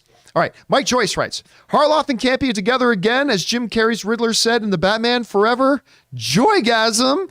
Oh my God. I just noticed he sent in like $100 super chat to send that in. Mike, thank you so much, man. That's awesome. Appreciate that very much to support us on that level. Listen, and as difficult as it is, with schedules and all that kind of stuff, I always love any chance I get to do something with Christian. And we've been, God, you and me 7 years, but you and me more. Yeah, it's 2013 was the first time I did AMC Movie Talk. So we're getting close to a decade. Yeah, you brought me on to AMC Movie Talk in April of 2014. Was that 2014? Uh-huh. Okay. Yeah, because that was as you a guessed regular. I guessed it before Ellis and that. I guessed it on 2013, and then we started doing everything. Wow, that's a long time. I didn't realize you guys knew each other. Yeah, that long. it's been You going and I were met. The first time we met was at a Comic-Con on a panel with Scott Mance, Ellis, and then the guy who did something silly. And it was like a whole thing. It was a lot of fun. That was fun. Yeah. All right. Like 2 months after you, then Christian, that came in June. Yeah. Oh, wow. Jonathan came in just a couple months after Crazy. that. All right. Nuts. Next up, we've got Josh Kahn, who writes, Doctor Strange Multiverse of Madness had me feeling iffy out of. Strange didn't have a clear through line, and the second act is going to be divisive as hell. I personally did enjoy America Chavez in the movie, though. I mean, yeah, I'm of the same mind. Like, overall, I quite enjoyed the film. I thought it was a quite enjoyable movie experience, the way Christian described it. It's a great in-theater movie experience. But, yeah, to me, it kind of lost its footing a bit in the second act. Like, I do feel like it found its footing later on. But they've just made, especially some pacing decisions. Coming out of the pacing of that first half hour, first 35, 40 minutes, and then it does some really interesting side note stuff that I thought they could have bypassed. Yeah, and the idea that the movie's not really about Doctor Strange. I thought it was. I mean, it is, but it's more he is like, clearly the main character. oh, of the he's the main film. character, but the story isn't really about. It's not his emotional arc. No, it's not. True. There are True. There are things that they have that he's got to deal with emotionally. Yeah. But he's the B emotional arc. Yeah, He's I not the agree. A emotional arc. That's perfectly accurate, actually. Yeah. All right. Next up, we got Irene Jobson who writes, "Hello, everyone, and nice to meet you, Christian." Nice to meet you too. Yeah, it's funny. I just assumed that everybody knows Christian around these parts, but again, we've had a lot of new viewers the last couple of years, and maybe you have not met Christian yet. YouTube's a and big now you space. I'll tell you because Pretty big place. As I talk, even when starting. I had started my own channel, the Christian Harloff channel, and like seeing new people kind of come in and say, "Hey, I've never seen you stuff before." You think YouTube, it's a smaller space. It's a massive space. Yeah, Pretty big playground. Yes. Pretty big playground. I keep forgetting about that. All right, next up. We've got Official Friend Zone who writes, I love that name. "I feel like the MCU is putting in a lot of plot lines with their movies and not really following up with them. I sense a lack of a plan." Well, look, I'll tell you this. If you're sensing a lack of a plan in the MCU, your senses are off. Kevin Feige is all plan. I mean, don't get me wrong. It's not like everything he plans to do 3 years later, he may not tinker with and change up a little bit as they get closer. But everything Kevin Feige does is all about planning, mapping things out, charting them out, and all that kind of stuff. And some things will work better than others, absolutely. But the one thing you'll never be able to really criticize the MCU for is lack of planning, I feel like. I think that's something that they're pretty solid on. All right, next up. We've got Dante Shirachia who writes, "Hey guys, on the Jurassic franchise ending, I think if anything, the last one may be very much Rise of the Planet of the Apes, which is something one of you guys were referencing. And the next franchise is humans trying to survive this apocalyptic world."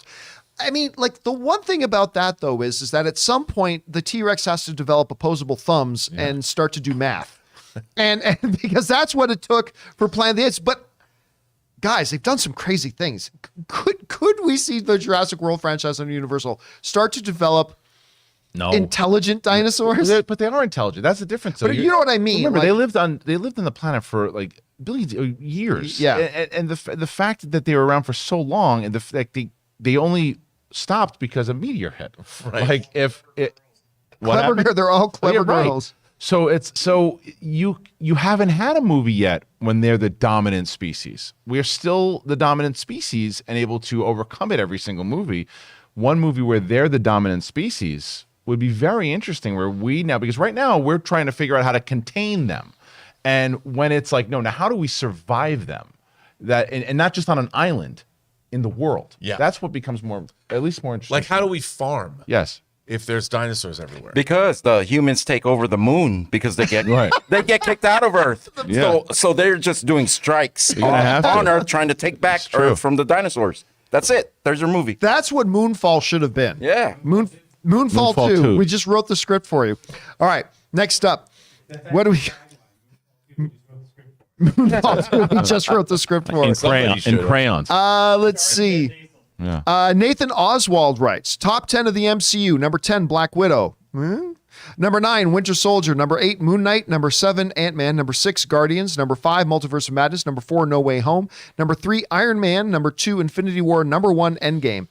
I don't know if it's possible to make a list that would look that much different than mine, but that's the beautiful thing about the MCU, man. It's like there's stuff in all these things that are there for a lot of people, and whatever way it strikes you, that's the way it strikes you, man. Thanks for sharing your list with us, dude. Aiden Foley writes, out of context review, music note shuriken. Yeah, again, I don't want to go into details about it, but I did think it was pretty creative, Aiden. All right, Ryan Padilla writes, Obi-Wan recognized Darth Vader, probably meant Darth Vader, recognized Darth Vader as Anakin, so they had to meet before. That's a good point. Meaning what? Meaning what? Well, Well, when he no, I sees mean, I Darth, think the he'll visage just- of Darth Vader, that he knows it's Anakin. I Well, we don't know. We don't know that yet. yeah, well, I've got a feeling too, like, first of all, once you get into the novels, the universe knows about Vader. Right. Not necessarily that he was Anakin Skywalker. I don't think you've got to be Grand Admiral Thrawn, who did figure it out in the novels, but I don't think you have to be Grand Admiral Thrawn to put 2 and 2 together. But he does know that Anakin is Darth Vader because Yoda tells him that his name is Darth Vader. He's now become Darth Vader. He tells him in that around the he tells him the name. He tells him so. At what point does he do that? When they're around when he's telling him about the Jedi Temple and everything, he told him, he said, "Gone is the student. He's now Vader or whatever." He says okay, to him. yeah. I'm pretty sure There you go. I'm pretty sure he tells him the name. So that's probably when he does find out when he hears that Darth Vader's running around the joint. And he's like, Darth Vader. We don't know. Maybe we do find out. The question is, are we going to find flashbacks in this show? There's like a little deep fake of where we see them. I think they will. together? I I think hope there's so. absolutely flashbacks. Right? I think this will be Clone have Wars to. flashbacks. I think. hope But again, so. in one of the Thrawn novels, and maybe you can help me which one it is. Yeah. One of the new Thrawn novels, Vader and Thrawn have to team up, right? And half of the book is flashing back to when Anakin and Thrawn teamed up, Right. And like in it, Thrawn is like, so there was this Anakin Skywalker, great general, and then he disappeared. And then suddenly, this Vader guy was there who could do a lot of that same stuff. So, He figures that out, and Tarkin figured it out too. Yes, in the that's Tarkin right. novel, we figure, and that's why they have like this. He never really brings it up to Vader, but he knows. yeah. Yeah. And like that's why they have a very mutual respect with one another, and why that's the only person besides the Emperor that Vader takes orders I from. do like that Tarkin novel. I do like that one. All right, next up. We've got My Comic Planet. By the way, how many more do we got here, Jonathan? 74. Closing in. Okay, great. My Comic Planet writes, I was blown away by the Avatar trailer, but I had the same experience as you, John. No one said a word, LOL. Again, we just heard from somebody, Comic Planet, that their theater went nuts. We heard from somebody who said just a couple of people reacted. Mine was dead silent, but they were dead silent through all the trailers, to be fair. Yours was dead silent. It's going to be different for every It's like audience. a comedy club. What's that? It's like a comedy club. Sometimes you get massive reactions from some audience. Like, oh, that joke crushed last night. Another one's like, what a fart in an elevator that joke. Speaking of comic, I don't know if you saw my Twitter, what I did the other night. Me and Ray went to the Improv. Oh, and yeah, with Mick Foley and- I did see that, Ziegler. Ziegler, who we had no idea Ziegler was really funny. I love that. That's great. Ziegler He was seems really like he's quite got a good. pretty big personality. Yeah. Okay, next up, we've got Kenna, who writes, I stayed away from the trailers and enjoyed the movie. My friends who enjoyed Doctor Strange less felt the trailers misled them.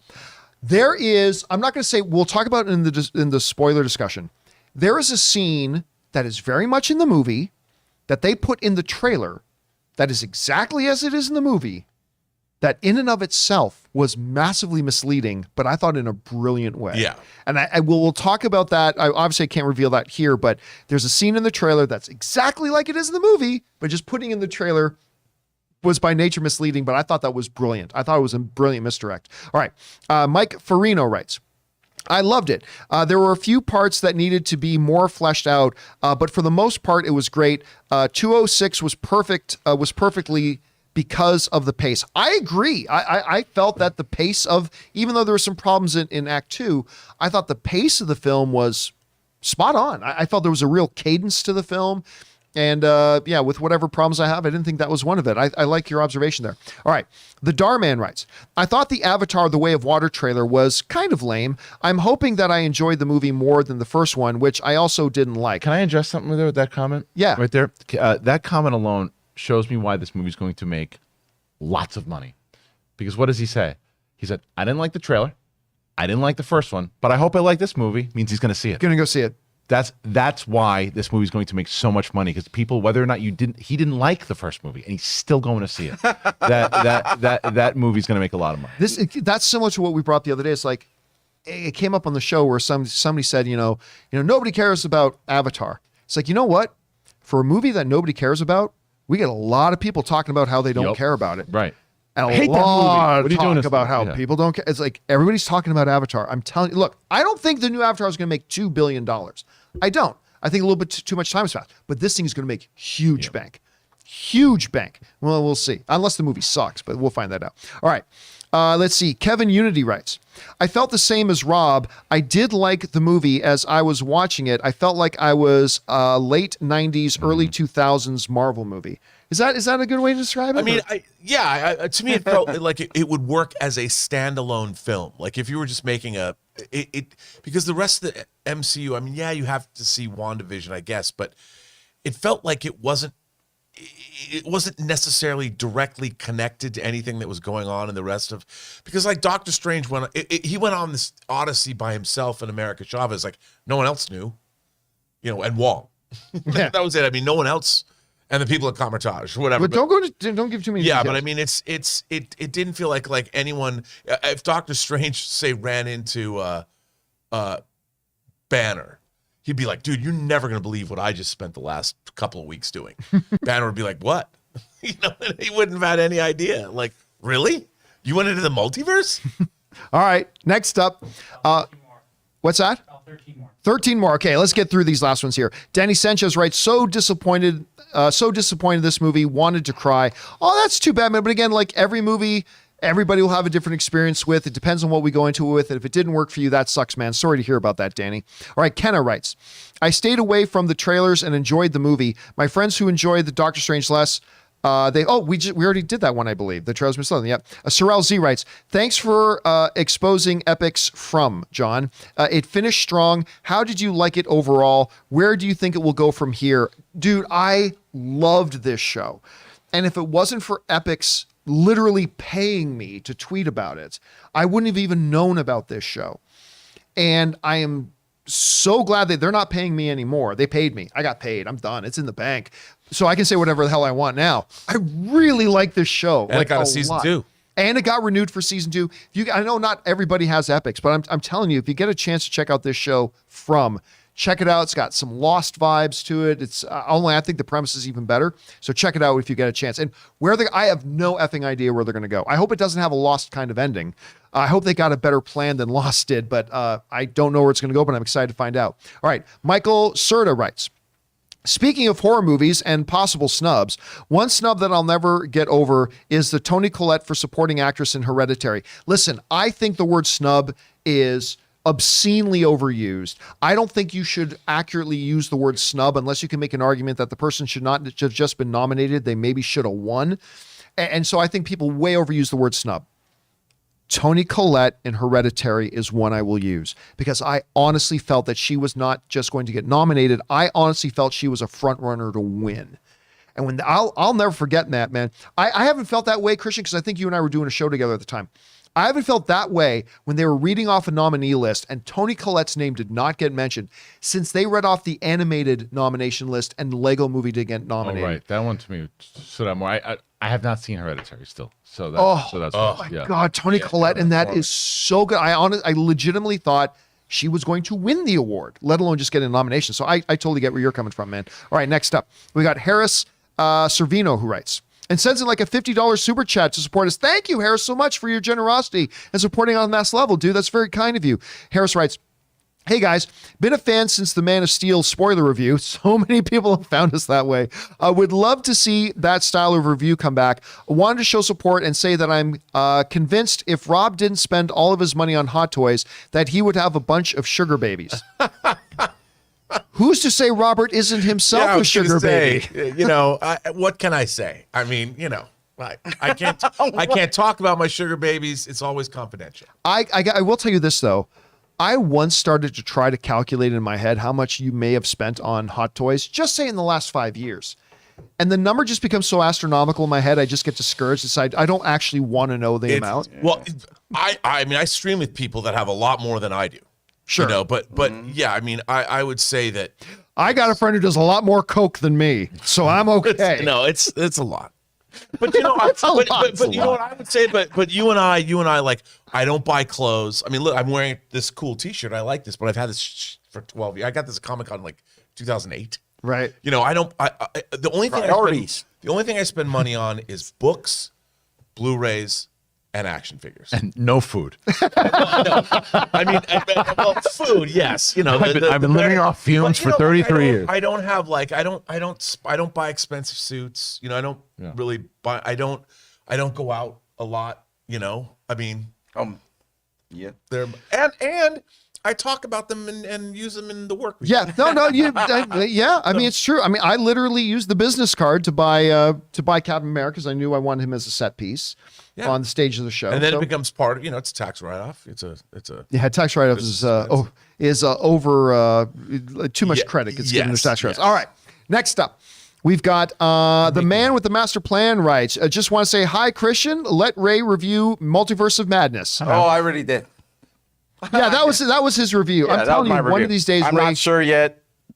I'm going to get Ray to have his own show. I still don't know how you got him to be on camera. For the longest took me years to get him to agree to be on camera. That's why I said it. Yeah, I remember. I remember well. I'm so glad that you finally did. You're hilarious. I always thought Ray was the funniest guy in the room. Took a while. All right, next up, we've got Ryan Gerger, who writes, "Hey everyone, Wonder Twins activate a form of a canceled of movie. Axis Zaslav." So you weren't here for this, but we talked. So of course, all in one day, just after David Zaslav and Discovery took over Warner Brothers, they killed Batwoman, they killed Legends of Tomorrow, and they killed the Wonder Twins movie, which was one of the dumbest ideas in cinematic history. Wait a second. Batwoman the series? Yes. Like on TV? Yeah. Oh, okay. Yeah, not Batgirl, the movie that's coming. the one. Yeah.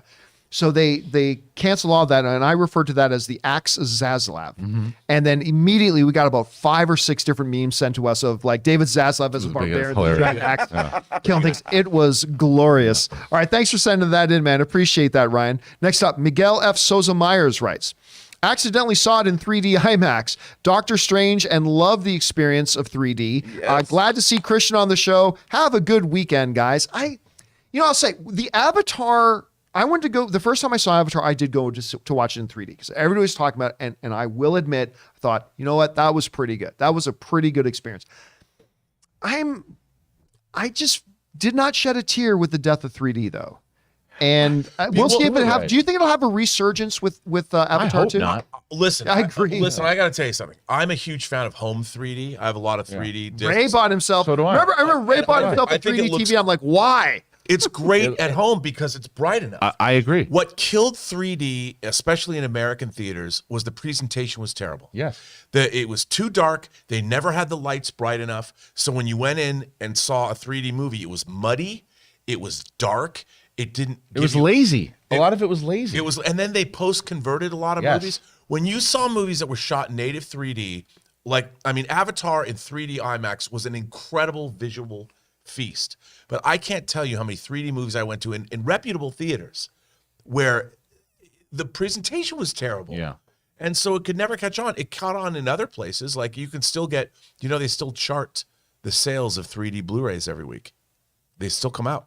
People still buy them. Yeah, I have a few of them, and I agree with you. And the glasses are much better at home than those big Yeah, the clunky ones that you have. glasses No, are They're active, and the brightness levels. are yeah, up. and I liked. There was, like I mentioned before, Avatar and Dread are the two best. But there's so many that were so like. I remember when that fad was happening, and Ellis and I would go to see these movies. And it's like, hey, this one's 3D, and we're like, oh. But You yeah, know none what of, was? Man, Go Dread ahead. is Go. so good. You know what else is actually pretty good? I remember watching, and it was one of the post-converted ones. Not the greatest movie in the world. Do you remember that Paul Bettany movie, Priest? I do. Yeah. That the 3D. I remember watching that Yeah. in 3D, and I'm going, oh, okay, this actually was pretty good. Now it might have had something to do with that I was sitting beside, who was just the star and protege that starred. Maggie Q. Maggie Q. Q. It might have had something to do with the fact that I was sitting right beside Maggie Q. But honestly, Priest wasn't bad And either. 3D animation's really great too.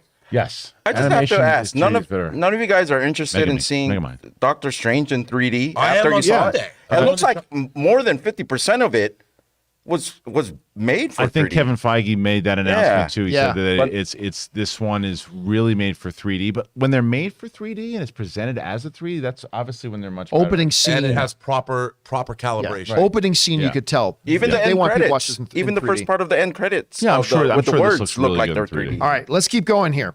We're already a bit over time here, so let's get through these last ones here. Harris Servino, who sends in a $50 super chat. Oh, wait a second. Is this the same one you already read? might have. Hey, guys, been a fan since the Man of Steel. Okay, Yeah. ready to have that one? Thank you again, Harris, though, just for the sake of it. Xander Bethel writes, if I wasn't a betting man, I'd say we'd see Lila from Moon Knight, or Layla, and Torres, the new Falcon. Let me try this again. If I was a betting man, I'd say we see Layla from Moon Knight and Torres, the new Falcon, share the screen with their bird wings within a few years. I don't see how there's any connection there whatsoever other than the fact that there's wings. I love the Layla character in Moon Knight until the finale. This whole thing of you get superpowers and you get superpowers. It was like completely out of nowhere, and I just didn't like it. Anyway, all right, thanks for sending that in, man. Dr. Bright writes, who has the better Superman score, John Williams or Hans Zimmer? Theme or score? Yeah, he says score. I bet Williams. he means theme, Yeah, though. Williams. I bet he means themes. Well- I'm going to lean towards Williams. Like, I listen to the Hans Zimmer, What Are You Going to Do When You're Not Saving the World's piece, like 3 times a week at least. I get in the shower, I tell Google, play that song. It just gets me hyped up for the day. There is a brilliant, on YouTube, you can find this great mashup of the two themes. Yeah. I think Mark Riley might have been the one to introduce me to it.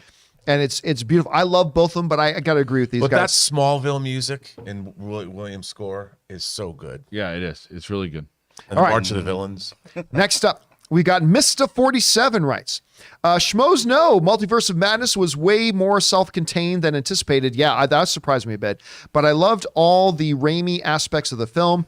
Just needed more focus and setup.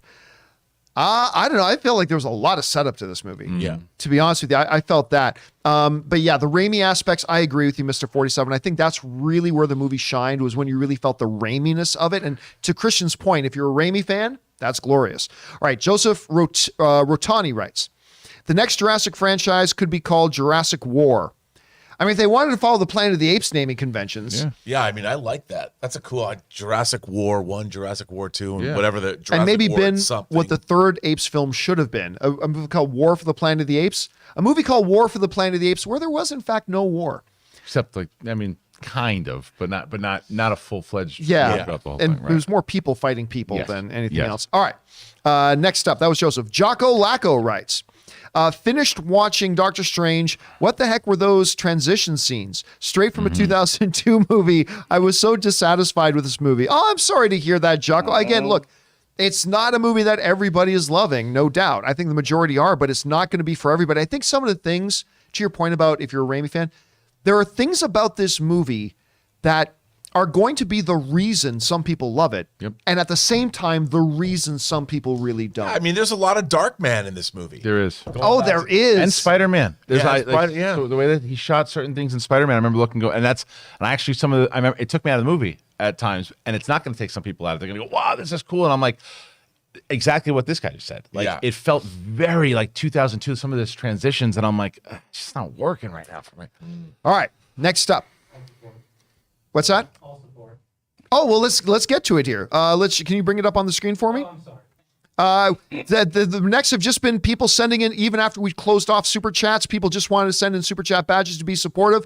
Our sugar daddy, Brian Whitney, sends in another $20. Thank you, Brian. Jeez, Brian. Walter White Walker sends in a couple bucks. Charlie Durai sends in 10. Fredo sends in a Fredo. couple. Guys, thank you so much for everybody. And everybody, that'll do it for today's installment of the John Campea Show. Thank you so much for being here and making this show part of your day. Big special thank you to all of you guys who sent in those super chats in that 90-second window. Number one, because you gave us great fun things to talk about. But number two, you supported this channel as you did it. And all of us involved with the show, thank you guys so very much for your support. I want to thank the guys sitting in the room with me. First of all, back there, who's been with you guys in the live chat, Ray Orr. Where can people find you, Ray? Oh, well, the show should be called The John Campea Show, brought to you by Brian Whitney. No, it's Ray Orr with a 0. Sitting right beside me over here, Robert Meyer Burnett. Robert, where can people find you? Oh, you can find me on Twitter, BurnettRM. Find me on Instagram at Robert Meyer Burnett, where John can't find me because he doesn't follow me on Instagram. I'm working on it. Find me on my own YouTube channel, The Post Geek Singularity, and on TikTok at The Post Geek Singularity. And of course, special guest joining us here today. It's great to have him in studio. Christian Harloff. Christian, where can people follow all the stuff you've got going on online? I didn't tell you this, but the other day, speaking of what Ray was going to do for his screening of Multiverse of Madness, I did when I saw mine. And I went back and had a little bit of a loopy review. And inside of it, I decided what I was going to do was by June 1st, I'm right now at 42,000 subscribers on YouTube. When I hit 50,000, I don't like lemon pie, John. I said I was going to smash myself in the face with a lemon pie and do a full video with a lemon pie on my face, whether it's a long form video ever. But I had to hit 50,000 subscribers by June 1st. So go to the Christian Harloff channel and watch me get pie in the face. I'm closer to 50,000 than you. Yeah. Maybe I should do that. Maybe we should throw pies in each other's face. I'm sure a lot of people would actually be curious to see us do that. Yeah, like how many pies can we throw? Let's do that. So let's do it. And guys, of course, you can follow me just on Instagram, Twitter, wherever, simply at John Campea. Guys, don't forget, a little bit later today, we got a mailbag coming from Robert Meyer Burnett, so keep your guys' eyes open for that. And once again, don't forget, on Sunday, all the things you loved, all the things you didn't about Doctor Strange and the Multiverse of Madness. Sunday, we will be doing an open spoiler discussion about it. I'm sure that's going to be a lot of fun. Make sure you guys join us for that. Guys, subscribe to the channel, and thank you so much for being here and making this show part of your day. That'll do it for us for now, guys. My name's John Campea, and until next time, my friends, bye-bye.